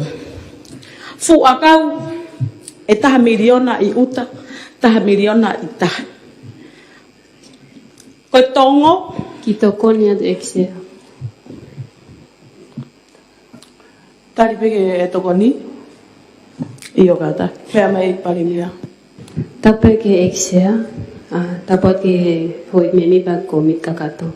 Ko ki tokoni pe ke poloseki kon ko glave I mai ko e minista pot ngawe ngowe. Kata ket ke whafofonga tonga tapu. O whakahoko katoa ni community pe mo api ako. Ko o silava te polokalama poloseki kon koe ai pot ngawe ngowe pe mo pot ngawe ki atakai. O whakahoko e to akau I he GPS nuk alofa. Whakahoko ki he ngahi korisi te siare au kawe korisi ai community kon koe ai korisi ngowe. Pena ma os whakahoko ki he ngahi community pe koe tuku ikolo kon koe na uwa ofi koe ki he ngahi matawhanga. O kau pe mo ngahi api a kohen. Koe toko ni. Whehui? Ko hao whehui whawhunga no pere kataki? Tapu ke eksea kom kakato, ka pefo ke kau me mi pa. Ko whehu I pe aku, o kau tu kotoa nai a whanau ako. Mea mai e parimia. Tapu ke eksea kai umae komi kakato. Ko e tali ki he ni. O kulolotonga whakahoko I palani. O kulolotonga whakahoko I palani. Ke ka ke nau tofuhia katoa e ngahi ako. O whakai palani ke a uat ki e katoa e ngahi ako. Exea. Patonton. Ya, tape mo exea, tape mo komit kakato. Kataki ke whakafoki mai mo e tau ka veinga, ko tau veinga ke whakahu si lapa whai te mea ke tau tano ato akau tau toru ia, malo. Malo au pito, iyo ko taha peia tau ngai tālanga koe ni neonga koe whenga ke whakahu ke si lapa ako. Ka opiai pe ai ngahi ka veinga, ko hinga koe te tau tāno ai ke ngai whakatamaki. Koe silapa, koe ni koe silapa, ke he tuunga mateu ke lava o matatari, ai whiriri wake, ngahi pore koe whiriri wake ea. Pakautui pe koe taha pe ia, ngahi whakamalanga, ke toi whakamala alange, ai ngahi ngāue o kunau whai, ke lava tokoni, ki he whiriri wake o ea. Whikau aki mo ngahi ngāue o whalere he community, ka ko kore pe ke tau toi fok mai pe tau ka ai tau whemea aki ki he ko hinga koe silapa ako. Whemau ke whahua silapa ako ke pe ko hale son tu umau ke lava o ako iai ai tu unga mateu teu e whanau ako ka hoko mai ha whakatamaki. Tau lawe i ko tau pe koe hange koe mea nai mea ai whafunga no pere koe haapai koe lahi taha e uesia koe makatuunga i he masiwa ilo, pe koe isi ia ilo, koe hinga ki he hoko mai koe ngai whatamaki, hange pe koe o mō mea ifo i he tohitangi, pea koe whakaamu ia, koe hinga no whahue tohitangi koe ni, koe ngai makatuunga ane ne toi omi, koe hinga koe lahi taha koe hoko ngai wesia, ki he longai whanau, koe hinga koe sisi e mateu teu, pe koe sisi e ilo ki he ke he mea e whakahoko, ka hoko mai ha whakatamaki. Ko tui peo ku mau inga maari e pe e hoi me mipa ke whakafokfoki mai pe tau ngahi tālanga, ko hinga koe whakotuu mo tohi tangi koe ku whakahu mai whawhonga no pere hapai. Iyo mea mai e whawhonga no pere o niwa. Tapu ke sea komi kakato, ka maa e komi kakato. Sea, kore pe mua ki te whawhok pe mua e tau e koha. Tau tala noa, a ke haka maha ku te kore te mua ke minister e paanga, ke te omai mua haki ripoti, whakai ki ikiangi, ki e fia whakatoa paanga ko whaki, ke he pe e paanga ko wahe i me tau paanga whawhonua ke tokoni ki he ako wheliru ako mo ea, whakataha ia pia mo e paanga ko o whaki mai, me ho tau ngahi whonua tokoni me muri. Fia whakatoa e paanga ko ni ko ngā ke whatewhito e tau tālanga mea, fia whakatoa paanga ko ni, pea fiha ko whakaonga i, fiha kutoe, me he paanga ko whakaonga i sea. Koe ha hono whaikiki ki ai, pese te fiha o ngai tokoni ko awe, pese te fiha api ako ko longa, pese te fiha whanau ko sea ko nekina nau tolu ki he taumua, pea moe taumua koe ni o whiriliwa koe. He koe iniwa sea, o te kai pe aha whainga tokoni whakae nau, whakae ako nekina, whakae community, pea pia iai ai viviri sia pa moe hoha a mai. Ke o mai mua e whakai kiki koe ni ke whatewhito e tau tālanga. Malo. Malo, mea mai e ikmista panga. Tap ke komit kakato, kai maa e ho ikmeni pa komit kakato. Sea, koe report whakai kiki koe ni o whima o mai whawufonga e nopele, te o whahoka whetu taki. Prini kotoa mai ripoti koni o kune whemau, whakaki kotoa he ko fulahi ke totui te umau kotoa e taini ka pau te whamatala ngotu atu. Te o prini kotoa mai a, tu whak kotoa kia te koe ke whai hasio kia i haosi e lau minit mihen. Malo. Malo o ekminista, mau inga pito pe ke ome ngai whakamatala, whikau aki mo e whehu i o tuku atu. Mea mai Iyo, malo mo eksea. No pere o niwa. Iyo, malo eksea. Iyo, malo eksea. Ko kore kau ke o mai tai min he whanok man niwa hele tio. Katak whamore more pe ekminista paanga. Ka tuku mai mua ngai whakamatala koe ka pau kuona ko simao. Ko tui pe lava pe o mi a whakaiki ki he ngahi tokoni koni paanga ku o mai. Ka te wanga whenga maari koe ni ke ekminista ko ke Iyo. Ospe mea e minister ako ko tuipe ko osmau ko omi ko ngala la whakalukfua mai. Ko hangi ko mea ko kun ai fehu ina omi e kino pere ko tu. Angi whangamari ko ni ke minister ako pe toki tari mai fehu i he minister panga malo. Tapo ke sea e komit kakato, ka mai ho e ki me mipa e komit kakato. Sea tupe mua ke utokoni atu i he a pehe e no pele o ni wa o ku te ki aha tokoni ai ako ki he wahenga ni wa. E sea o ku si iaia e tokoni o ku whai ki he o ni wa kau kia e nao wako. Kau kia e Sea. Fatonton? Sea, ko e toka uen me niwa. Ko e taru e vela e apea ko maulunga niwa hai, i aha wataha September wanoa ua. Me ia ki ahon, ko ke yako lalo te ni ti pea niwa sea. Ko e uhinga o kwaya whahawa ah. Fatontono atu e sea. Malo? Iyo. Tapu ke he sea o e komika katoka e umai ho ik me mi pa ka tumua ke fatontono atu. Ki he mea e ki no pele o ongo ni ua ki he vela ko eni a ni ua o ku ke he pe ia me he ka veinga ko eni ke wheriuli waki o e ea ke tataki mai mua e whakakau Iyo fatonton Tapu ke eksea ka kau maa komiti ko e mau ingai ai ko ngā lewa tontonia ia sea ko e whengaopa mo langa ko ke whanau ako ke malu he apia ko sea kai malawa ke whai Tataki ko ha fatontonu ko ngā loa mea gilau hoka toho mea e minister ako malo sea komika kato e tupe mo a ke whai ata e tukoni ki he no pelo ni ua ni ua ko e vela ko ni ani ua ia ai api ngako malunga nei kai ko vela ia uhinga ia filili waki o ia pe aku kehe au pito ia me me ko nok tau talanga ki ai ko e se ko ngai na wako ko ni oktokoni ke whana wako o osi iai pe o kawa e kau whaia ko nai omi na lele whaia e workshop o ku kawa ia ke tokoni ke ngoni wa kau ke ai pe mo na wako ko ia pe e se malo para non sea malo fatontonu mea mai ta ke eksea ka kau maa komika kato ko matu nga whahoa sea ko inga ko lave ko ai minister ya ko ke kau whai ako o pu ko palpale kawan he palpale mani wa ya e sea o ku ke ko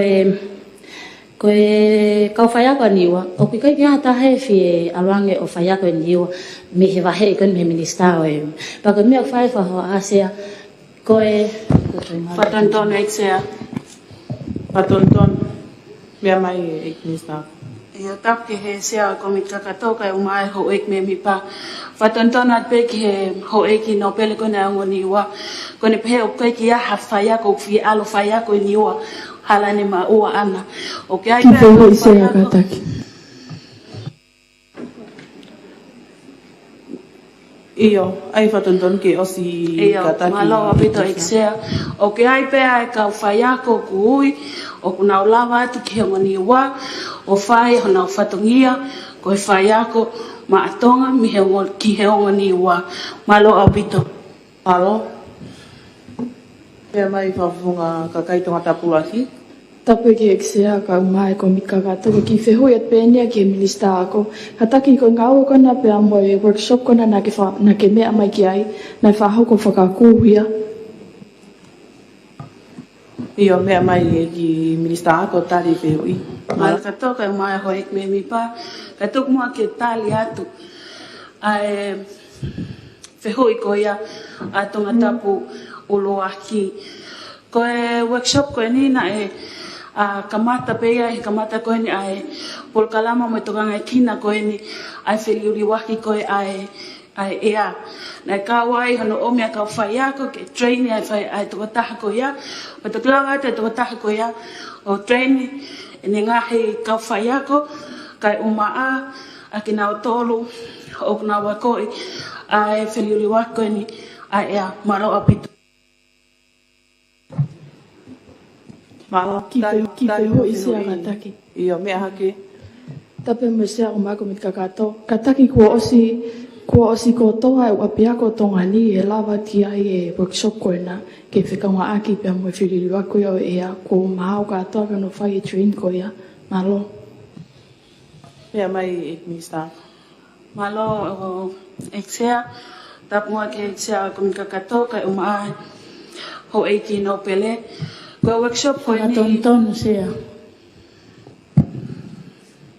Pea whatontonu whafonga no Pe pele. ke pe ke tari me ek fehu ia ki whakaiki ke paanga. Neu eke. Osi pe whenga mātari mai e whehu i e whawhonga tonga tapura ki kata ke minister. Ka tau tō koko atu. malo pito eksea ka tuke hoko ato e kano tali o whehu i koina to tapu ulo aki ko workshop ko ni o kai ke alu whaka tau taha ki hapia ko o kui pea e kau whai ako ke na o hao ki tongani kau kai e a motu wahai motu ke na o mai o whai o workshop ko e ni pea me iai lewa ke na o mai tuku ato tak whai a mea ko ia nei whai kai a workshop o malo au pito I fehu i kataki. Alo. Ko kore pen ke whawhonga niwa ke toi whamalala mene whehu i. Ka tau patau tō koko atu me ai. Malo. Malo sea. Koe kore pe mua sea ke kore ke minister paanga ke tokon mai mua o mai hari pot whakaiki.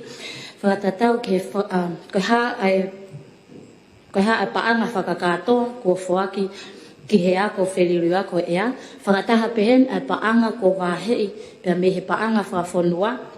Kai pehe ki he paanga tokoni me otmuri. Koe paanga whakakatoa na yen e whiha. Pia me he paanga koe ni, koe paanga e whiha ko os whakaonga i. Paanga e whiha ko toe. Paanga koe koe ko os whakaonga i sea. Ka takuma toi oma haripoti ai. Po koe hae peseti o ngahi tokoni ko os lava. Ne kau nai hen ha tokoni ki niua malo.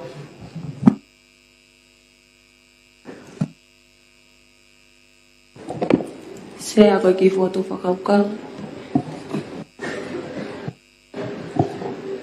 Oe. Malo apito. Koe whehu ia ku omi me he whawhonga no pere o niwa. Ka taki pe mua angi whainga maari koe ni ke he minister paanga. Ke omi ange ha whawhufua ke paanga whakatoa ku tokoni ea ki ai whiriri wake e ai tongani. Me he paanga whawhonua pako a tau tolu i kei kau kei e ngahi tokoni me muri ko ia wa i no pere. Pea... Hau a pese. Pea koe paanga e whiha ko os ngawe i he patseti ko ia pe kei toi ha paanga i pe i kai kata ki tuko mai mua e tari ke whehu ko ni ka tau tō koko malo. Malo eksea, ko tui koe ko ngaura ke ne wheu ina ko se hangatari ato ane nai e wheu i mai whakafufunga koe. Ka sepe kau toi whakaonga tupe koe paanga tonga e te au taha 12.5 miliona na Austrahei ke sektoa ako. O koe e ngahi, nai koe konga whikaua ho wheu i whakaak mo paanga me tua. Whakakatoa.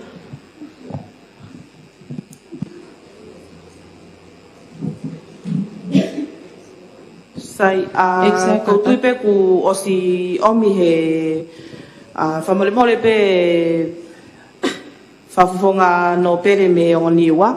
Koe patseti ko ia nei o stuku mai o ku ne tokanga i kina koe ni ai unga ke potunga e ako. Pau kia ia ngahi toko ni ai wahe ai he potunga e ako. Whawhekau aki mo ngahi mono ako e whanau kai pehe ke ngahi polo kalama pia nau tolu ka koe nau patseti ena nei o stuku mai te au taha 12.5 miliona. Toi whakamanata tu peho e me mipa o ku hange koe mea koe nei mea me ke e minister paanga. Tene toke hanga tuku mai ali pōti ko ia, o ku ikai tāu, ke whai ha whakawhekiki mo hawiritaki ke omi pe he taimi ko ia. Tau anga whainga marie ki he ek minister paanga ke ne whakamāpōpo mai ripoti ko ni o tuku mai a Moiangi. Ko tui pe ku tokoni atu pe ki he whawhonga no pere me niwa. He kai ke tau whaiha whakawhekiki heni ke omi pe ngahi ngā ue ko ia he taimini pe. Kau hanko e lawe ko ek minister paanga tene omi a ripoti ke mo mea kotoa pe ki ai. O tu sea. Mea mai whawhonga tonga tapulu aki. Tapu ke sea ko mit kakato, kau mai ko mit kakato, ki fotu whakaukau. I he mea mai ko ia ai pare mia ka koe minista ia o pun ngawe meiteki, he ne pehe o ki ai palani, po seki ki hono to e akau e tā miriona.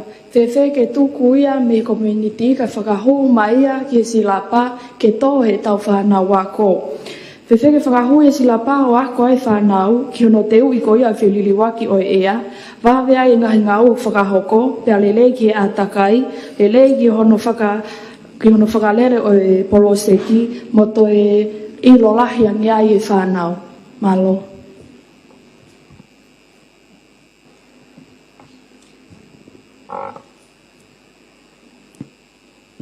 Koe whakatu e ku omi e whawhonga tonga tapuraki.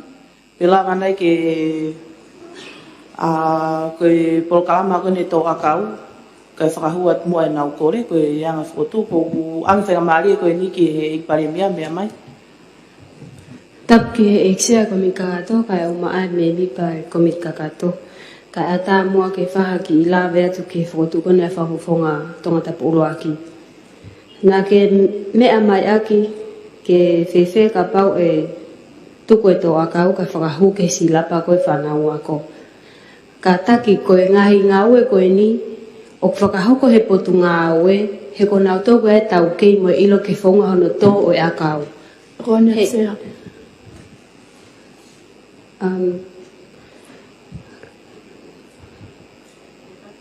Ka taki whailonga mai pe ho o whamalanga a ke whamoi mai ho mama ke ulawe e at malo. Io hoko atu koe e paremia. Io, kata koe uhinga pe o mau whakahoka he pon ngau e koe ni ai polokalama poloseke tō akau. He whakawhau mai e ngahi tōko nia i he potu ngau e taha koe niko o ko uhingat koe ki ai. O koe ke whakapatonu mai tōko nia ke o atu ko homo potu ngau e ki he api ako. Pea koe ngahi tōko ni koe ni, hange koe eke koe a no pere niwa. O kuia mau ai tōko tahani, o paanga e Amerika whinoa miliona ai paanga o tokoni mai koe koe me o tau kau wawhenga ai koe me i muri. Pea koe tokoni koe ni, o koe ke o maia koe pehe ke wahe noa ia tulo. Kau ku o maia whakatau mua ki he parani ngā ue, ko hodolanga mono ki he lesoni, sila palolotonga, ai ngā hiako koe ke whiriruak o ea. O whakapatonu mai peia ki hono mono kon koko e sila palolotonga. O koe ke o mai ia ke whakotua ka hafo i leson fo o makehe. Whatoka ngā ia nge ia, ai koe panga e whitnua mirona ko ia, koe langa whakalaka ia ki hono tokoni ki hono mono e ngā he silapa koe ni ke leson nolotonga. Pea koe ki lipot koe ni na e o mai a behe office pare mia. Pea koe tokoni ko ia, hangi ko ulawe i, he ikai ke o atu whakapatoni ke silapa. E whau mai he se nolo, pe koe hoko koe niko koe o mai ai he kautaha tokoni me muri, a e nau whie maa koe ke o mai he whaunga koe ia, o whakawhoma he pot ngawe koe ni. Ko hinga whakahoka he pot ngawe koe ni, a e ngawe poloseko ia, malo. Malo au pito. Pea ate whainga maari koe ni ki he whawhonga no pere o tonga tapu, mea mai? Tapu ke sea ko mit kakato, ka umaa e kau me mipa. Kapa o pehe e kapneti ke mono pe a leson lolotonga. Ke ai ke mono fe. Mono ke leson fe. Ko tu ya wia. Kapa o mono te ai leson fe liliwa ki o ea ke sainisi. E langa nai to taha koe ni me tau kei ko me ma o sio ke leson fe liliwa ki o ea i he ngahi tapa ke. He kui kai koe kataki pe lava pe ki whahau ka te Whabritania. Environmental. Okay ke environmental pe, okay te whaaki whaka-ekonomika, te whaka-sosiale. Ke lava i toko taha koe o whaako sainisi o ne whakahoko atu. Koe whehu i kataki tali mai kabineti mono whewhe. Malo au pito whawhunga no pere, ka kutui pe te lava po tāria to ho whehu i.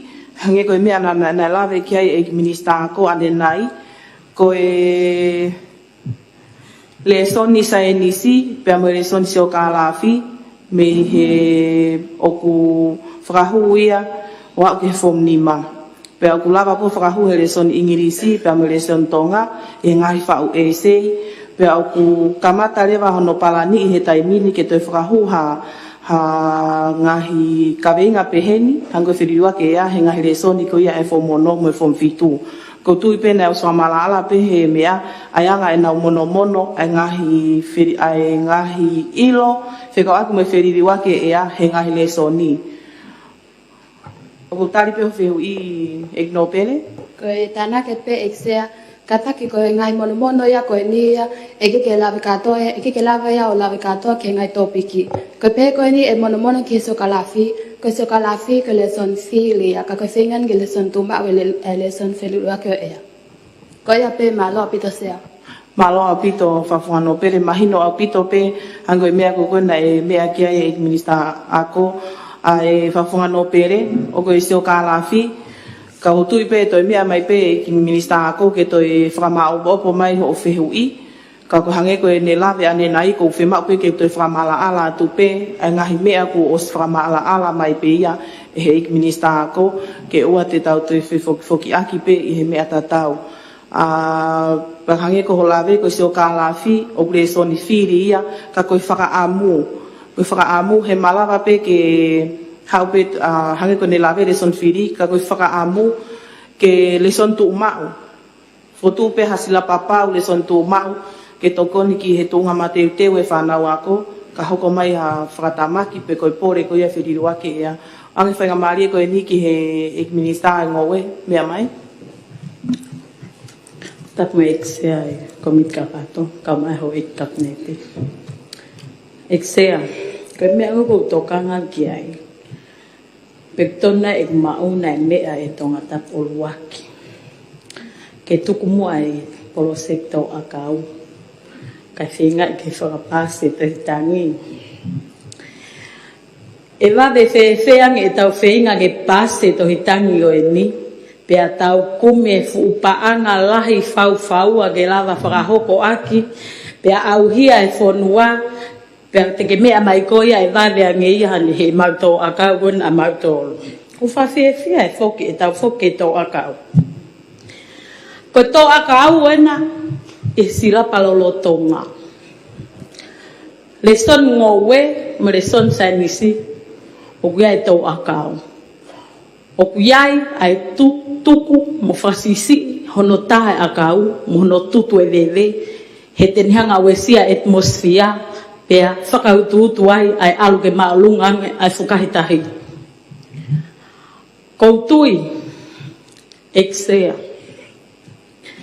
Koe uhinga no whakahoko, e pot ngawe ngowe, pot ngawe mei teki, ngahi pure anga pot ngawe, whengawe aki a ngawe, he kona usma we tauke, mo e ilo, o plahiangi. Ke whakahoko ngawe, mo te whonga e wale ange ai, mo te whenga ke maulawa o siofi. Ko hae matawai vai, ko whemea whemau ke whakaivia, ko whemea te whemau ke te tokonia nge. Nā tau whenga ke paanga ke whahuere son tu mau, kai au hia pe whonua, he tau tāri, mo tāri he tau ke he tau, malo o sea. Malo ek minista ngowe, mea mai ek minista ngai kaulalahi. Tap mo se komit kakato, tapat mo e ho ik memi pa komit kakato. Kataksia ko kore pe whenga maari e koe ni ke tari atu e whehu i mi tonga tap tolu e ke imana tu e fo itari na angal. Kene whehu i whekau aki mo e toko ni ki he ngahi ako toka mua. Pehene pehene ke lesio ke ngahi me ngau whakafuo ke ne lava tokoni ke kaurika na kosmia to whakamalanga ko ngahi tokoni nai o mai ne whakatatau ki he uesia ko ia o ia kotoka mua na uesia whakanau Patontono eksea. Ka sea me ka me mi pa kata ke la fofofok mai pe tau tanoa ke tau ka venga o se ka akien dia mo fom taha ki e fa. O te whaha lawe mai ki he ako toka mua. Ke ke utari whatontonu, ko kore peheni ke hoko te mea e ki minista ngai ngā lalahi. Ko ngaki ene, o mahino apito pe hange ko e whemau he e ki minista ngai ngā lalahi. Ke ne tari ai whehu i ko eni ki he mea mai ai whawhonga kakai kona tonga tapula ki whekau aku mea ko toka mua. O hinga whekau aku me ngahi tokoni na e omi, ka ko ngahi tokoni na e whakapatonu mai pe ia ke ngahi wesia na e hoko. Ko kore pehen ke toi oange pe whainga maarie ke he e minista ngai ngā lalahi whakakato mai ho whamalanga malo. Malo au pito. Ko e whakatala noa. Ko e wesia ko nai hoko ke ako toka mua. Ko e wesia whakai nau. Na e mau e nau ngahi nau ko e ki he noa ko e koe whanau. Me ngahi nau e whanau i angai api ako. Kau ke mo wesia whakai atamai, whakai ongo, mai whanau ko e mi na nau fu uri fia. Lahi mo puputu me loto hoa he whangi whanau i eki ko e mi. Sai, ko tokon ko na o mai. Whatonton, tap ke eksea, muka mai ko mikakato. Na te kei ke ai ha pehena e mau ai ume a whakako ko ni mo nau e Whatonton no tsea. Mea mai? Ko ripoti ko ne o mai me toi tangi ko asiai ai ngai nau na mau i ako toka mua. Iyo. Kata ki ke utari whatontonu. Hoko atu e o mea e minista ngai ngā lalahi. Hange ko ia ko e ku whakatalanoa. Pea ko e toko ni nai o mai whakatatau ki he UNICEF. Pelawa pe ke toko ni ki he memi patahe whawunga kakai o haapai taha tolu. Ko ngahi toko nei o mai nei whakapaton pe ke ngahi wesia. Pea ko nau ko nei o mai, nei kawai nau ke whanau ako koe ni, he koe palmare malahi tolu nei hoko he taim ko ia, nei pae mo ngafi, hake mo tsunami, pea to e lo tolu ak e kau ke pea mo e tau tapuni whakawhanua, pe koe nei loko lockdown. Wesia e whanau koe ni. Ko ngahi toko nei mai e nau ke tokon ke whanau i api ke to ai nau ngahi taimi me he toi sio ke ngahi wesia e atakai tokon ka nau tau ke nau hangano ai pea omile mo e tokon ni whakai popo whakai atamai. Patontono te eksea. Patontono? Katak pe eksea ka mai ko mi te kei ke maha tokoni a whikau aki mai ako i api ki he whiruliwa ke ea malo.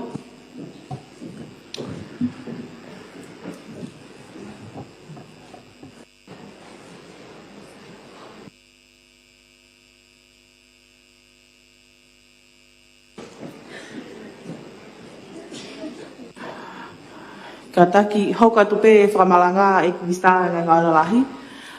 Ke utari whatontonu ko ia. Ka ku whemau ke whakaongo mai ngahi ai tālanga ko ni pako whemeaki ko ni e minista ngai ngā lalahi. Ko tui pe hoka tu mea e minista malo. Malo sea kapau te whakanono whatalanoa. Ko talanoa ko e wesia na kai matunga he ilo ai whanau. Ke toka teu na ko mai ko wesia na hoko ya ke teknau tol mo na mo ui falukfua ko uhinga na mai ngai toko ni ko ni o mai ngai toko ke no teu e ka fai ako ke na lava toko ni e fana wako faka atamai me faka yongo ko fata noa ko o mai ko sila pa ako kapang na ko me na lai ta hai wesia ko ilo fanau ke toka teu na o mai ngai toko me muri hangai sila pa ako ke toka teu.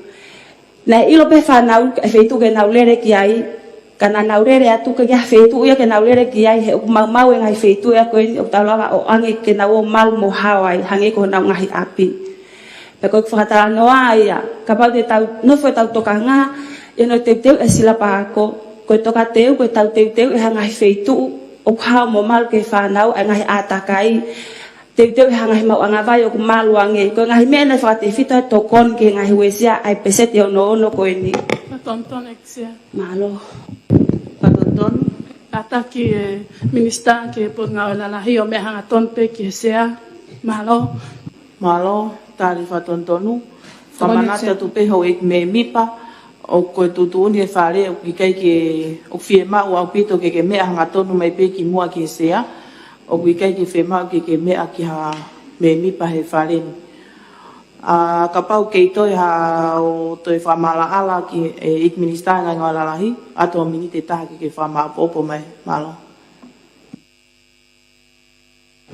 malo au pito ya ko to kanga tu sea ka taki ko tau no foto kanga ki ngai to ko o mai me ngai wa ngawe muri ko ngai to ko ni o fa paton mai pe ya ke ngai me ana ewesia aya ko ewesia ko ngai atakai me ngai a fa no fo anga ko ngai apiako ko ngai mau anga vai ko ngai me aya na ewesia ai fa na peset e no ko ni o ka ko sila pa ko me na to ka teu ko ya be malo. Malo apito ek minista ngai ngā lalahi. Ang whenga maria ko ni ke ek minista maui. Mea mai. Tapu mo e sea e komit kakato e taka whawhine whare alea wana o wanima.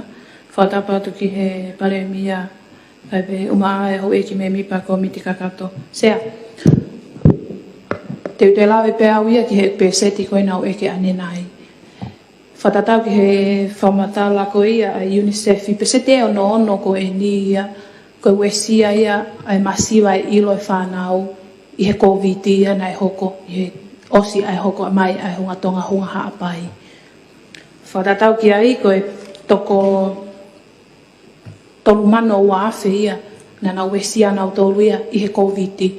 Pia kia te au ia sea ko whipese lahe ko ni ko wesia whakatama ai ko masiwa ilo ia o ki kai ko whatamak whakaina tula nai hoko ko pandemic ia COVID nai hoko i tongani. Ko ia ai Whatonton sea. Whatonton. I he kataki minista tapat boe sea o komiti mea ki lalo e minista mo. Kau me mipa o komiti kakato. Kata ko whatonton. I anga ai lau ai ripoti kone o lawe kia e minista mo uwi u whangai whatapu. O de pehe mai that twin disaster i ere whaparangi kata. Peko e hongo whatamak whanatura na e hoko mahanga. Aia o whilawe e da e ospe honga hapai pa COVID. Aia ko de whai peset koni o ku keke lawe ton mai peko whea naua o ku wesia ka pe mai ko loa ngo fatama ko ni na le wesia whanau a ko pesete ono malo se ke tari whatontonu hoko atu ek minista moui ko ain be ko na lawe ko ki ai se ko peset lahi ko ni tau lawe ko ki ai ko wesia masiva ilo ko ni ai longai whanau ia o whakate whito ia i he COVID tahiwa pe ko te pandemic nai hoko. Ko e tau talanga ko ni ki he masiva ilo ain ko nai whakotu ko ni he tohitangi. Masiva ilo wesia a whanau pe ko longai whanau ko ni tau motu a ko nai fom taha ki he fom wha i he wesia pe ko whiriuriwa ke o ea. Ko loto pe ke utaki mai ki tau tau ki ai. Kia te au e sea whewheka pau te tau whakaivia ai ngā ue koe ni ulotonga hoko. O ulotonga koe ngā hei tokoni mai koe mei muri koe ai UNICEF i pia moe Australia. O ku hau ia ke ta whaaki koe ni ai ako te tokoni peke he minista ako. Hau ia ta whaaki ma teu teu peko ki nau tolu koe o nau tokanga i kina kore peha ngofuage ngau ake alea whea Britania. Sea? Ai? O hau ia ke ta whaaki koe psychosocial support. Peko ta whaaki ni unihanga o tokanga i kina ai mateu teu whakai ata mai ai whanau. Ki whehui sea. Whehui? Koe pesea ki he minista mo ui. Peko ne uinga whakaivia koe whakahua e silapa. Peko ha whakaivia bia e ni ta whakpia ana. Malo, hoko atu mea i Minister Moi kataki. Malo bito sea. Ko whakaivia ko ni o glotonga i loto ia i he mateuteu, i he whaunga mateuteu o glotonga ko he Minister ako pia mo ene kaunga we.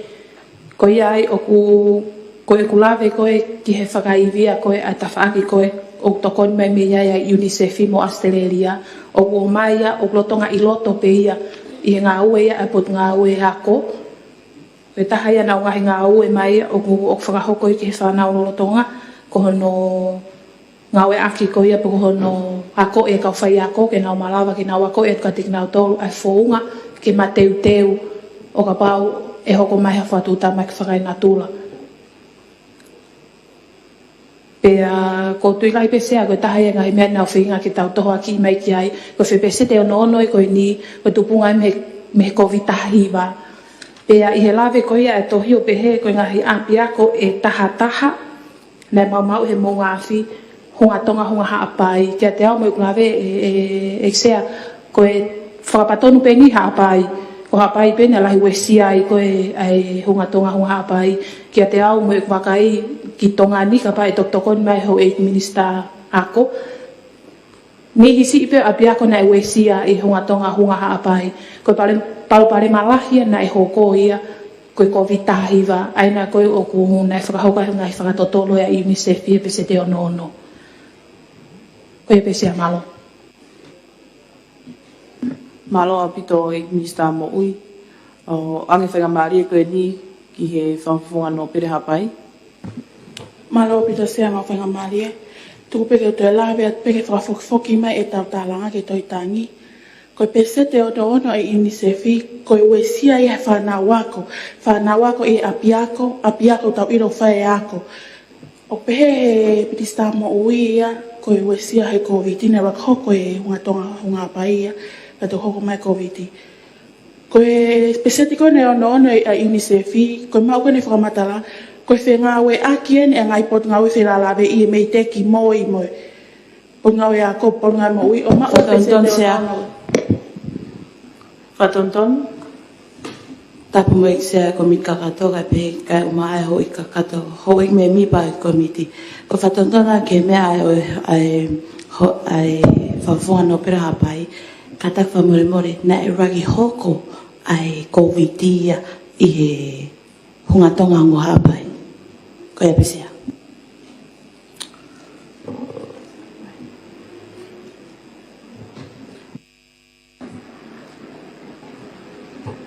Ke tari whatontonu. Ko tui pena e mana mulawa ipe atani masanuari na e tō ai e hunga tonga hunga hapai. Pe i Februari pike waki na toki hoko ai e COVID tongani o nā liri whakataha ipe. Hoko ato mea whawhunga no pere hapai. Malawa pito sea. Ai ko uhi ngā tu ko koreat ke he kabineti. Tuk mai mua e nau ripoti ke mā opo. Ke mau mea ki ai. Tako e koe pese te ono koe nina e whai e whakatotoro he ngahi por ngau whelalawe i kono ko uinga ke mei te ki moi por ngau e ako por ngau mo ui.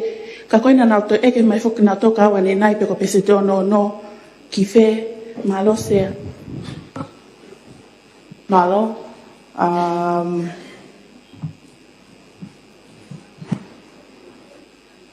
Mea mai e Minister Moi.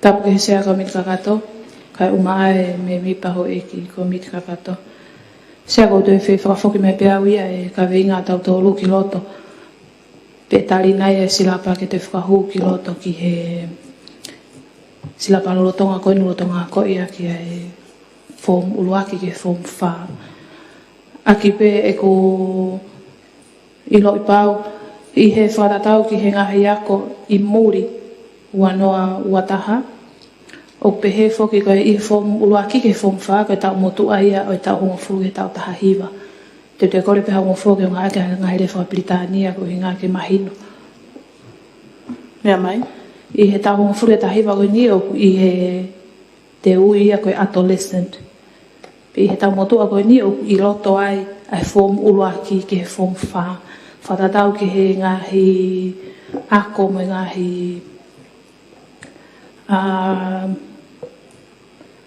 ua whapapau i whakamaman lahi. I he tau hongo fuke tau tahi wā ko fwoi hoa. Patontonu, mea mai? Sea, maloi mau whainga marie. Kataki mea ki lalo. Whamista mo ui, mea mai e no pene? Sea, maloi mau whainga marie. Koe taulawe peni tō ngani. Koe fom uraki pe koe kalas hongo fulu ia. Ki he fom wha, fom wan ke fom wha, koe tau hongo fulu pe ke tau taha wha. O koe ki ha tau hongo fulu e tau taha hiwa. Whatontona tia.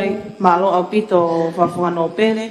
Whatatau ke tau taimi, koe hoko ina e tolu. Tolo e whale. Tau malolo ai. Iha minite tau noa. Te tau tolo e whale ki he hawhi ai wha. Pea te tau whoki mai pe ke tau hoko pe tau asenita koe ni ngā ue whika ua aki. He tohitangi. Pea mahino au pito pe he tau whemea aki e ngahi tālanga ko tuku mai. Pea te tau rere pea i ka pau pe e ikai ke toi whakatokanga i o kutoi iai ha ngahi whakakaukau fo ou. Pe ko ngahi whakotuu fo ou. Ka mahino au pito pe ngahi ka weinga ko tuku mai he ta whaaki koni unau whakotuu mai tohitangi. Kai pe he ke ta whaaki ko ia e kabineti. Ka ko tuku atu pe hato e taini pe ke toi whai pe hawhe mea aki ka pau ko ngahi mea tatau pe koe ke toi aha ngahi whakaukau fo ou ke tohitangi koe ni. Pea te toksio lewa ki ai. Ka ko whainga maari e koe ni te toi ange pe ki he ekminista mo ui ke toi hoko atu ene whakamalanga. Whamaupo mai. Malo.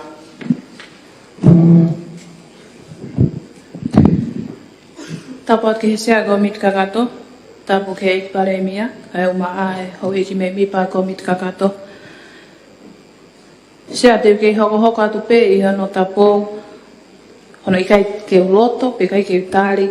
Hono whahuma silapa fo ou. Ki he ako lolo tonga. Aki pe ai ku uhinga sea koe sia fia koe tokanga i kina e mo uilelei whakai atamai o ki tahine mo ki tamasi ako kotoa pe. Hange koe nau lawe ki ai ane nai. Ne tuku mai ango fua ke tue ngau aki pe alea wha Britania sea.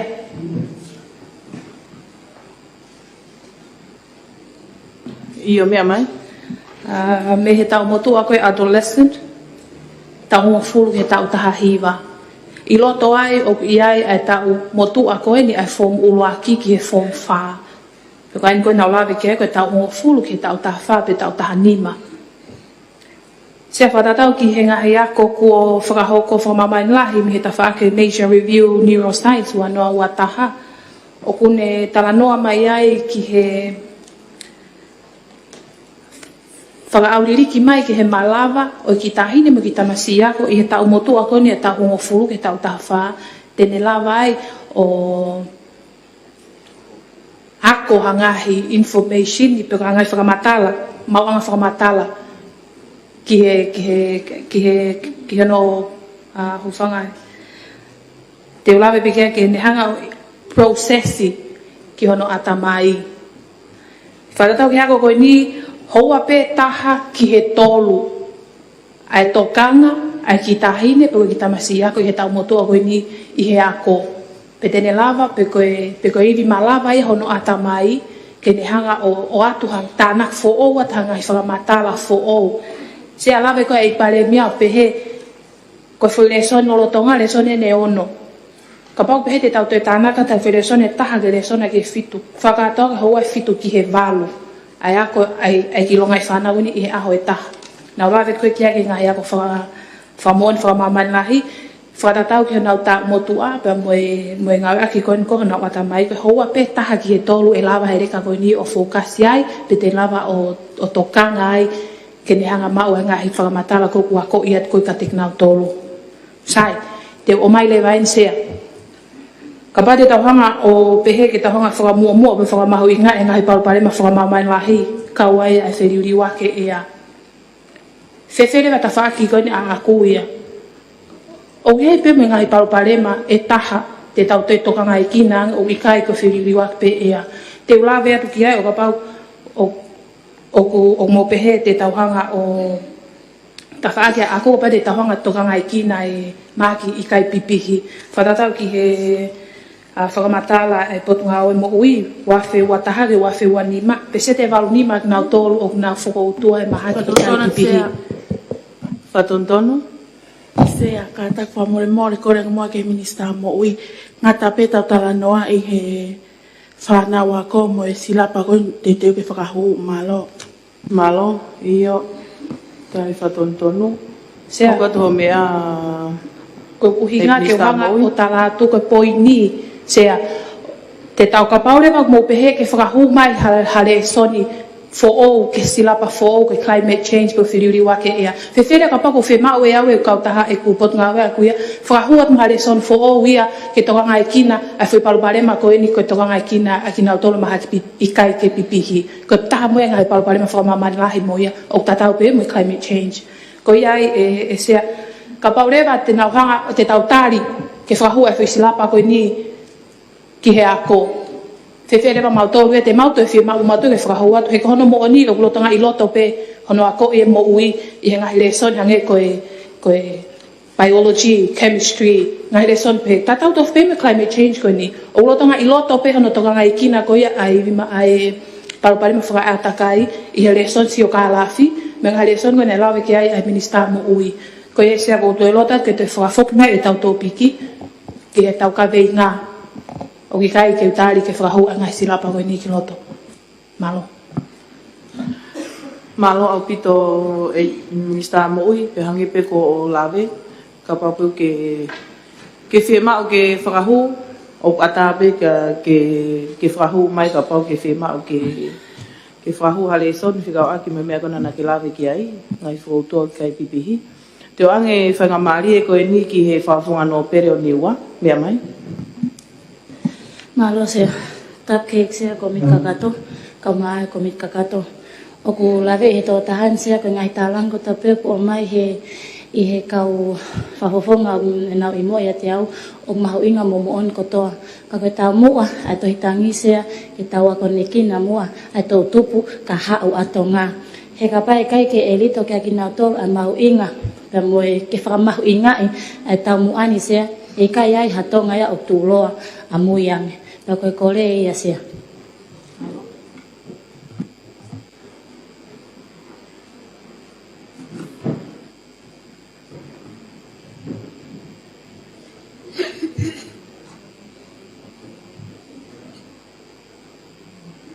Mea mai e minista ako?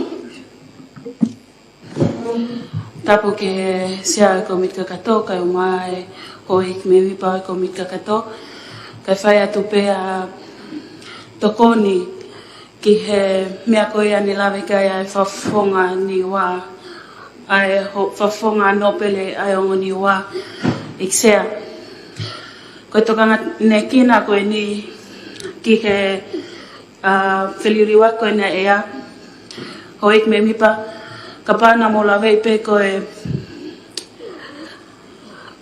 mo fuike koe ni wha mui mui ne ha mahino ai tu unga ma te teo ai tulo ai pule anga ki tau fonua mahino na e miaya na feitu na nau aluki ai na saya ma pe fonua Patontonu me mai Tapot ke iksea ko mit kagato ka umai ko mit kagato ko e fatotonu iksea ko tau talanga i he periri wake ia ko mo fuike ia ko fatamak fra natura ia malo iyo malo tani fatonton ko ia hoko ato me tu ki famana tu pe ho i me ni pa ko fata tu ki mo fama hoko ato minista ako malo iksea ko e ko uhinga e ko fatana ko e ni iksea ke la vei pe ki ai ho e ki me mi pa ko osi iai pe a tokanga ma kehe ai pule anga ke whiliri wako na ea pena i hape ia i he whatamako na toki whamungui na hoko mai ko ia pe iksea malo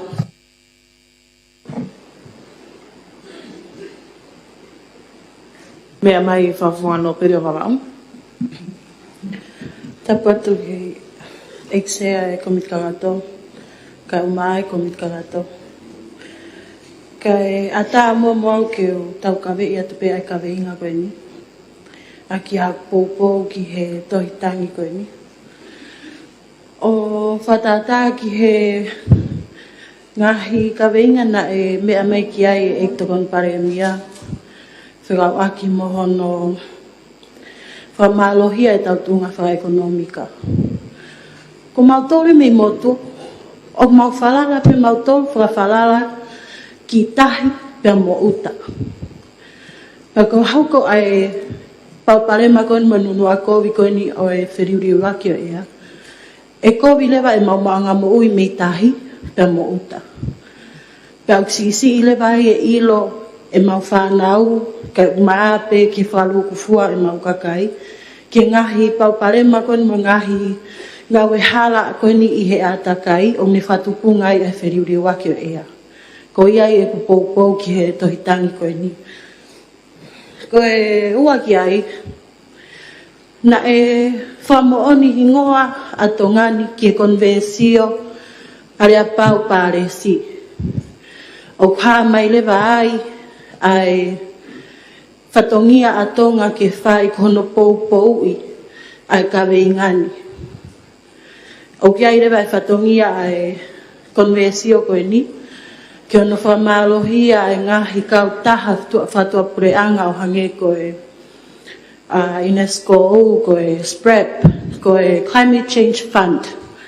Ke nau tokonia ai ngahi palani mo whatutuku whakaukau, whekau aki mo climate change, mo e whiriuri wake e a kataki. Whamanatot peho wik me mipa. Ko tau ihe ni, koe omi e leo ho tau kakai. Ko tohitangi koe ni, nai whakafou mai ia, me ho tau kakai, o whakafou mai ia i he whafofonga kakai, mo whafofonga no pere. Ke ua te tau nofo le lenga, ka ke tau tākanga e tau whohe, mo ngā ue, ke tu e lā mo poupou, ke tu uloa i pe ho tau ki whonuan. Ko ia pe malo. Malo pito.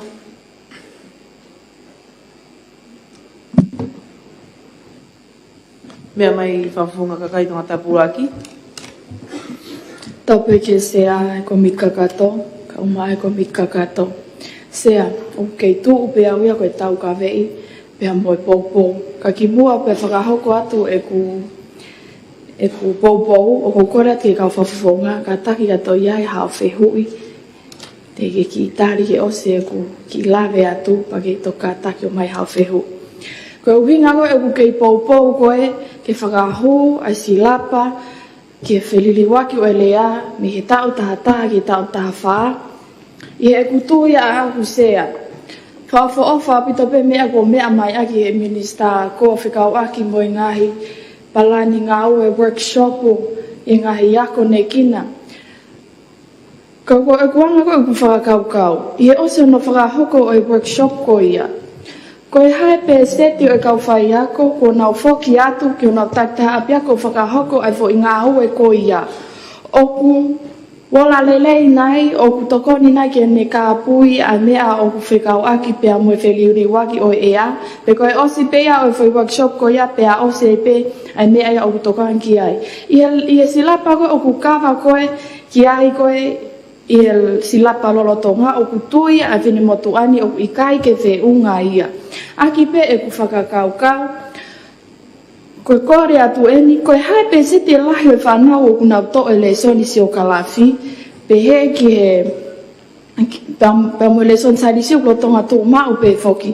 Ka koe kai ki kātoa e ngahi mea e whekau aki, pa mo e wheliri waki o ea, ki ahi ngahi makato unga pau ke ilo ki ai whanau. Pe ia mea mai koe ai minista koe mei teki, ka koe pare mia, i he ne pe he, e whakahoko pe ia, i he e nau potu ngā ue, ai tō koia o e akau e taha miriona i tongani i porose koia, o ko kore a tō i he whakakaukau ko eni. Ka tau ka whakahua silapa. Lolotonga ko ia o ki ai pe ai wheliliwa ki o ea mo to au ngowe i hele sonu lolotonga whakahoko. Ka ikai koe kātoa. Ka pau te tauhanga o whakahoko ia ko hele sonu tu umau. E lava e tā kotoa i e form taha ke form wha ke nau tō ai akau. Aki pe ai whakakaukau. I ka ngata i e tō ai akau. Ka une ange ai whahinga loto. O iai ho nau whatongia. O iai ho tau whatongia ki tau kau whakatā kono maru i o tonga. I e whakakaukau ko ia e tu uloa ai. Pa koe kaha ueni o tonga. I he mea amai koe a kabineti. O ku si i e paanga. Ka whakahuha re so ni fo o. Paanga e ni mamano ki he taha kilu. O e whakamore. O ku ikai koe whakamore e ni. Koe tau whakaivia e ni ki e kaha au. E saiangi ke tau more ki hono whakaivia ai hako tupu. Pea mo tu uloa o tonga i he kaha au. Koe ai lotonga tupu koe ni o e tahi. Kakahake mea tahi ko tau whonua. Kabineti, e whiha paanga e totogi aki ke whakasisi e hake mai ko ia o e tahi. Mahalo e sea.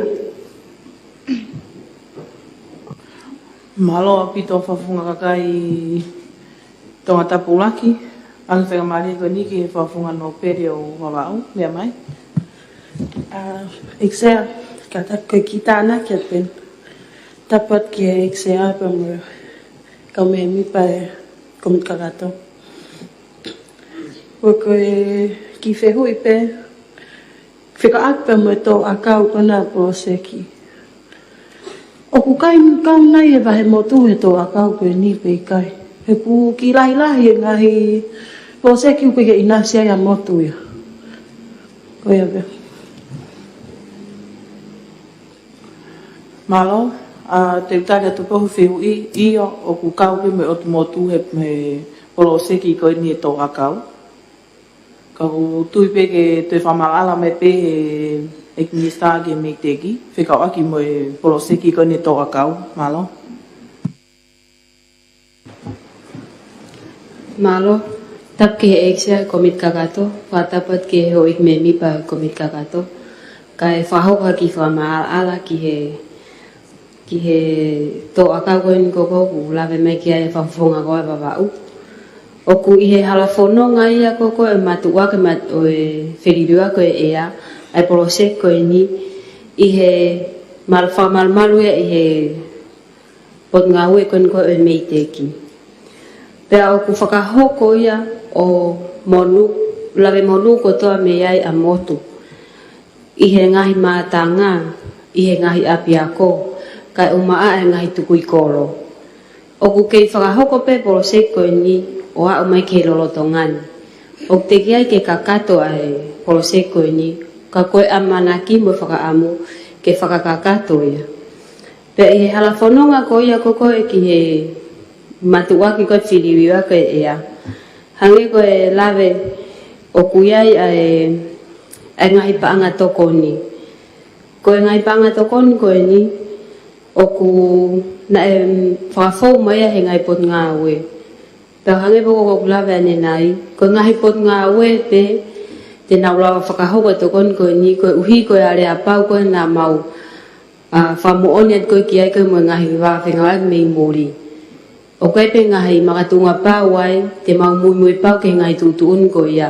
I he whakafonga ko hono whakafou mai koe tokoni. Pea koe ki tari pe ke whehe ui i o whakahoko, lotonga whakahoko ngā ue au me ke lolotongani. Pea e o kuai palani ke hoko tai pe ka hao. Maro.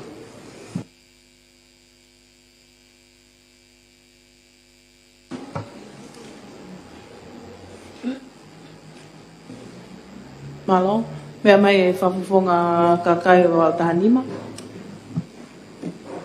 Whatapu ke sea e komit kakato, kau maa e ho ek me mipa. O ko kei tupe ko e kau ngā popo ki he tohitangi mono kawenga, ke whakahu ke silapa ako, hale son tu mau, e tokoni ke tunga mateu teu, motoka tewa e whanau ako, ke ngai pole o wheliliwa ki o ea. Maratunga e kuwhie mau viviri, ke malu mohao e longa i whanau o wawau Tahanima, motonga kotoa foki. O ke ai e ki i whehui, ke ministao e ako, kataki, ke whakaiki mai mua, pe koe pesete e whiha, I he silapa lolotonga e ako, o ku whakakau, mo whakaako i ai, ai wheniliwaki o ea mono ngahi pole, malo. Malo, ek minister ako, kataki o tari mai whihui, malo. Tapu ki he eksia e komit kakato. Pea tapu ki ho ek me mipa o he komiti kakato. E tuk pe mua eksia ke whae tatali ki he mea ko ia e whawhifonga wawa u. Ko he kai te o lawe atu ki he whakapeseti, ka te o lawe atu a eksia ke ngai le soni ko osi I loto pe ia I he le soni tu uma ko na e whanau. E whonga malu pe mo e whonga malu ko ni ai o klave mai kai ai whawhonga wawa u. O koutou I ko ngahi le soni ko osi a ko I ko ni ki he Fom a kastaha ki kasiono pe mo e fom fa ki he fom 1 ki fom 5 o koutou Whakatontono e eksea. Whakatontono? Tātake e eksea ngā whee mau koe peseti. Ke lawa he kāinga wa wautani mā mok mau tōko toa o whaia ha mau whakafuafua lelei ki he lahi o mea kua ko I ke whanau whikau aki mo wheriliu aki o ea. Malo e eksea. Malo, mea mai minister ako. Malo pito eksea koe mea ke whapeseti eksea te toklawe a te toki whainga o kai te urawe atu ki ai amui koe ilo mo e ku tui eksea ko ngā hele soni koe ni o ku whahu koe ke mono atu ki ai ngā hele soni wheliliwa koe ea ko pehe ko alu ke pesete te au ki he ngā hele soni koe ni tau taha ko mono atu ko ia ke a koi ki tau ngahi whanau I he waha tau koe ni o kutuku mai malo au pito. Malo au pito.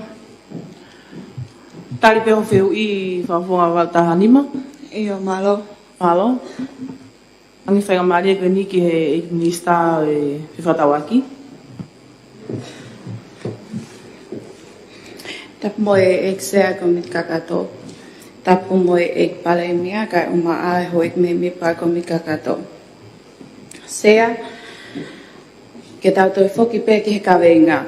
Whakotu u ke toi whakahu ke slapa ko hale somi tu umau. E tokoni ki he tu unga ma teu mo toka teu ai whanau ako ki ngahi pole o wheliu waki o ea. Sea oku ikai ke upopou ki he kawenga ko eni. Ko e uhi pe hau eki me mipa.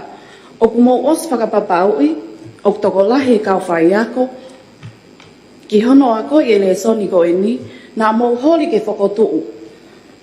Pe alohi aki I hataha e mau whanau. Na oku osi whiunga pe hono mono I he ngahi le soni ko eni ne lawe kai a minister ako. Koe ka veinga ia ko eni o osi whai e whemea aki ki ai mo e ki pale mia sea. Kai uma ai ho ek minister o kabineti o mau osi whakotuu. Ha palani ngā aue ke whai pe ai whenga oe akini mo ngahi kolo. Ke hono ako I e tuunga ma teu mo toka teu ai whanau ako ke ngahi pole ko eni e wheliuli waki o ea ke whakahoko pehe ngahi kolo ha ako makehe. Aia o mo os mea I pe o os whakotu. Kai pehe ke ngahi api whakatau taha. Ke toi whakaivia neongo oku te kia I whai ha ngā aue ka oku osi whai ai palani ngā aue ke whakaivia. Sea, ko tokoni pe eni ki heki tamasi ako I api ke whakawhai ngofua ki a te ia. Pea mo toi tau ke iange, pea ne toi ongo I ma te wange, foki I a te ia pe ia.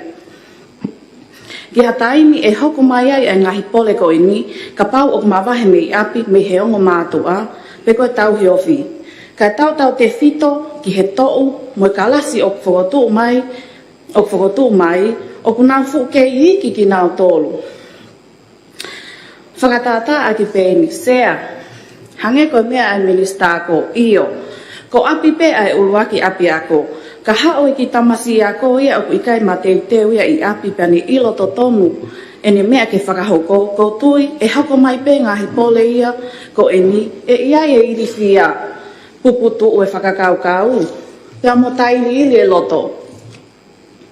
He ku ikai ke ia e mātua, pe toko tahatauhi, ka auku mau whai e whakatutu ngā weni, ke whakahoko pe i api. Tō he taini mi sea, o tau kei whakakeake i he tau tu unga whakaekonomika. O hange koe me amai ki ai a tokon palemia, mo ngā hili pōti, me he ekpotu ngā we. I he tau e fitu pōhili, ki he wanoa wanima, tupu me he a whāko ki tā, hunga tonga, hunga haapai. Sea, koe pe seti peni e fitu nima langa whakalakalaka whakaekonomika ho tau whonua, te eki ke pe seti e te au. Koe toi humai e kawe ngani, ho eki me mipa. Koe tau fwoi ngā ue lahi ia. Mo whe paki whakapaanga ki e tau kakai. Tēnā loto ki ai. Mo e tau pule a ngā whoki, aini oku mau ngā ue ki ai. Ko e tau whee ngā ngā ue ke mauha paanga, ke whao ake le soni ko eni. Whakanau, whakamea ngā ue whoki. Koe paanga mei whee. Sea iyo, opu iai e paanga tokoni. Hange na mo mea ki ai ho eki me mipa. Ka oku whakapaunga tonu mai pe ia, i he tau mua ngā aue. Mo e palani ngā aue, tokoni ki he ngahi ue sia ko eni. Tokoni ki he ngā aue whakalakalaka whakaekonomika, ho tau ki whonua. Ho tau ki whonua, o i kai ko ha atau whaure e soni.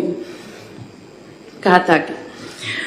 I he ene li pōti mai me he potu ngā aue palani whakawhonua, mo paanga hu mai, mo ngahi palani ngā aue e ku potu ngā aue, ki he tawha aki e tau paanga hu mai.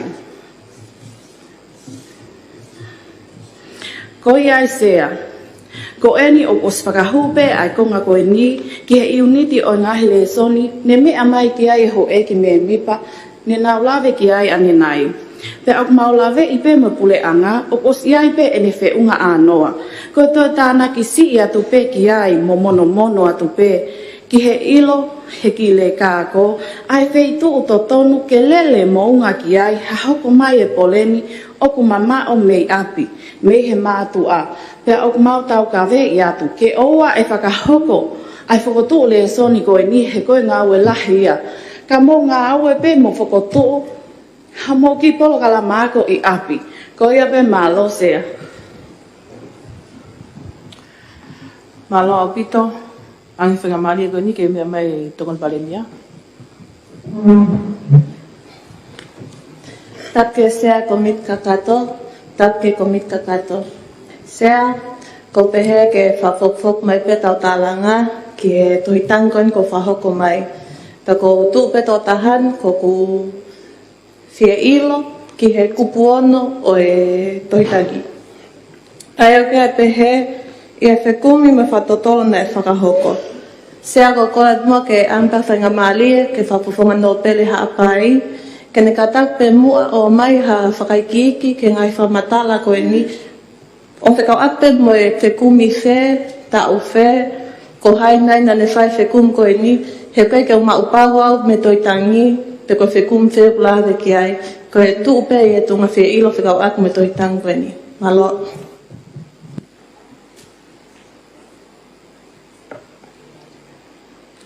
Malo, mea mai whawhunga no pere hapai. Malo pito eksea ma whainga maalie, pa ko whewhia ke tare whehui koe ni. Ko whekumi ne UNICEF, he mau he UNICEF ai ngahi lipoti mo ngai whamatala he kupu whengawe aki an ko tau whakamahi not ane nai. Nei kai, mea pango nei kai ke kau whine motan he whekumi, ka koe whekumi koe whamatala pāwe nei mau me pure angatonga i he ngahi kupu whekau ngawe a kina anau. Kata ke eke atu mua ke mei te ki mo i mo mista ko ke nau whai mai whakamara ana koe ke tari ne wheu i maro. Ia malo apito. Lea mai tokon palemia. Tapke sea komit kakato, tapke komit kakato. Sea ka uhinga pe eke a kana ke o pau ia o heanga fa fotunga mai tohi ka kona ko fa mahino mai e no pere malo apito. Malo. Kanga mali ko ni anki fa fo no pere to tapu. Tapu ki sea komit kakato ka uma e ka me mi pa. Ko lave ia ni he whakamalanga pa mo popo a minista ko ke tuku hifa fotu uni. One pehe ko ospeseti e te au ai mono ai leson felilu akio e aki loto. O ko tuipe o ku ikai toto nuia. Pe ako e whehu i. O ka pau e mono atu ai leson felilu akio e aki ngai lesoni ku ospokatuu. Pe kono whakalea whapiditani ia koe core subjects. Ai o kaui kia Englisi, Tonga, Sainisi. Pea mahalo pepe koe whikau whakau kia i pule anga. Ka, o ko sio atu, o ka pau e whakakau atu, pe mono ai lesson whilili wakio e a ki he Sainisi, pe ko whahinga lesson pe ko oswatu. O tau kei whiunga nai ai kau whaiako ko ia, ke nau wakoi, pe o ksai nai ke whakatu, ai lesson make ka felilu wakio e a ka malawa ki whakaivia mo whakatau kei ai ka whaiako ki hono ako i lelei a felilu wakio e a. Malo. Malo apito. Ange whangamari e koe niki he minista ako ke lawe mai rewa he i he whehui konu ko omi he whawhunga no pere o hapai. Malo. Malo eksea. Tapu ki he sea komit kakato kai mai ho ik me mipa o e komit kakato ka tupe mua ke o lawe ato tali ki whihui koe ni ko mea mai kai ai whawhunga no pele o tonga tapu. I he ko pehe koe a eksea ko pesete te au. Koe ngai palani koe ni koe o ku keilele. He taimini ki hono mono koe e ngahi le soni ki he whelili wako ni e a tui. Ka pau e koe ngai palani koe ni e whakaukau ki he tauni ki o se tauni pe ko tau kaha au. Koe ne lava ko ia ko tui. Ku osi whiunga a noa pe ia pe a osi pe sete te au pe ia ki he atamai ke tuku atu ke a koe a ke whanau e atamai whiunga koe ni ai whanau ko tuku mai ke whai kai ai tokanga ma ke ki hono ako i kai ai wheliuli waki koe ni ai ea malo apito eksea. Malo apito. Mea mai whawhunga no pere o tonga tapu. Tapu ke sea komit kakato kai uma ai ka o me mipa. Koe ki whehui peni e taha. Nā pehe he kabineti e toko taha, toko tari mai e moton. O pehe ia e whai pe ngawe, pot ngawe mei te ki, pia mo ngahi pot ngawe ko whila lawe i, he ko nau tōng nau tau kei. Ko whawhehu ia. Tau pehe pe ko tau tangata ka hoko mai o nau kei ia ko lolo tonga. Ka whai ange o ku osi ka kai koe ni ko kuhinga kuk tau kei ki ai ngawe, ko hai tene hokate ngawe. Ko mea ko tuia i o kusai ange, ke ako i kei ke whanau ke whiliru akio ea, ke nau kaupe mo nau tolo he tau kei.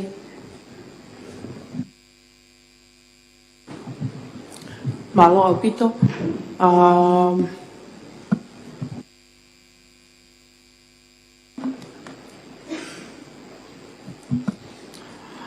Ko lawe pe ku pure pe tau taimi ho ik me mipa pa ko whakamalo lahi atu ka te moto e whemea aki rerei o ahoni.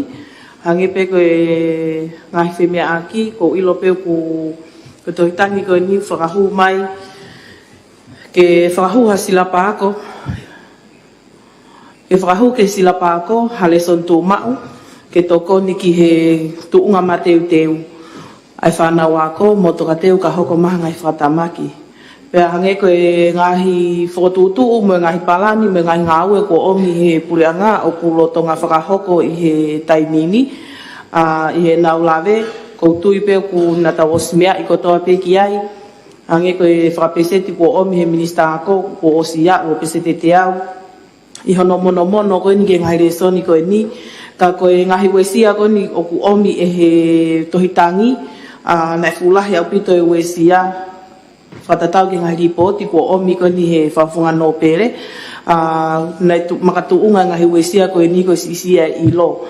Paku koutui peo keke aha ngahi to e tālanga mawahe me ai, e whaipe hono whama opo ngahi whamatala ko omi, ka ku mahino au pito pe ai whatongia ku whakahoko he pure anga he taimini ki hono tokanga e kina, o e ai pore koni ke whiriri wake ea, mo ngahi paanga o ku whakalele aki, kai koulawe i pe o ku mahu inga au pito pe ai kaweinga koe ni upu omi i whawhunga no pere o hapai, he koe taha e ni e pore lahi au pito ki tongani, e tau unu atu koe ni o ku alu ke toe malohi ange, pe toe kovi ange, ai pore koe ni whiriri wake ea, pe o whikahua tongani he tu whamaman lahi.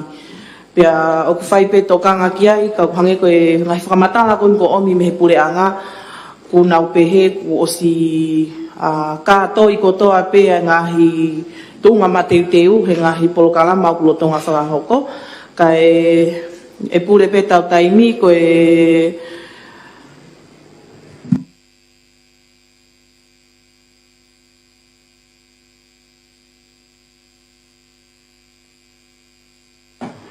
ko iai ho ik me mi pa ko whamalo au pito ate he ko ilo peo ku whumaulolo ai aho, te u e tolo i lewe whale ki a pongpongi, taini hiwa a pongpongi ke toki hoko ate tau tālanga miai ka ikai ki aha ta hatoi ngahi a kaweinga fuou puka ngai mea fuou e toi tānaki mai, te tau toki hoko ate miai ka ko kore ke tau ngata he, ke mo mea to maua malolo whiunga, tolo i whare ki hoko e hiwa, aho tong noa o Februari wa Fewanima, ka taki mo mea ki tau keres. Peba keres o tau eki o wharatua, whiu malau maria manioni, ina fo ia ia te mautolo, hono katoa pe, o anahiri, ka whaipeo tā ngata. Amen.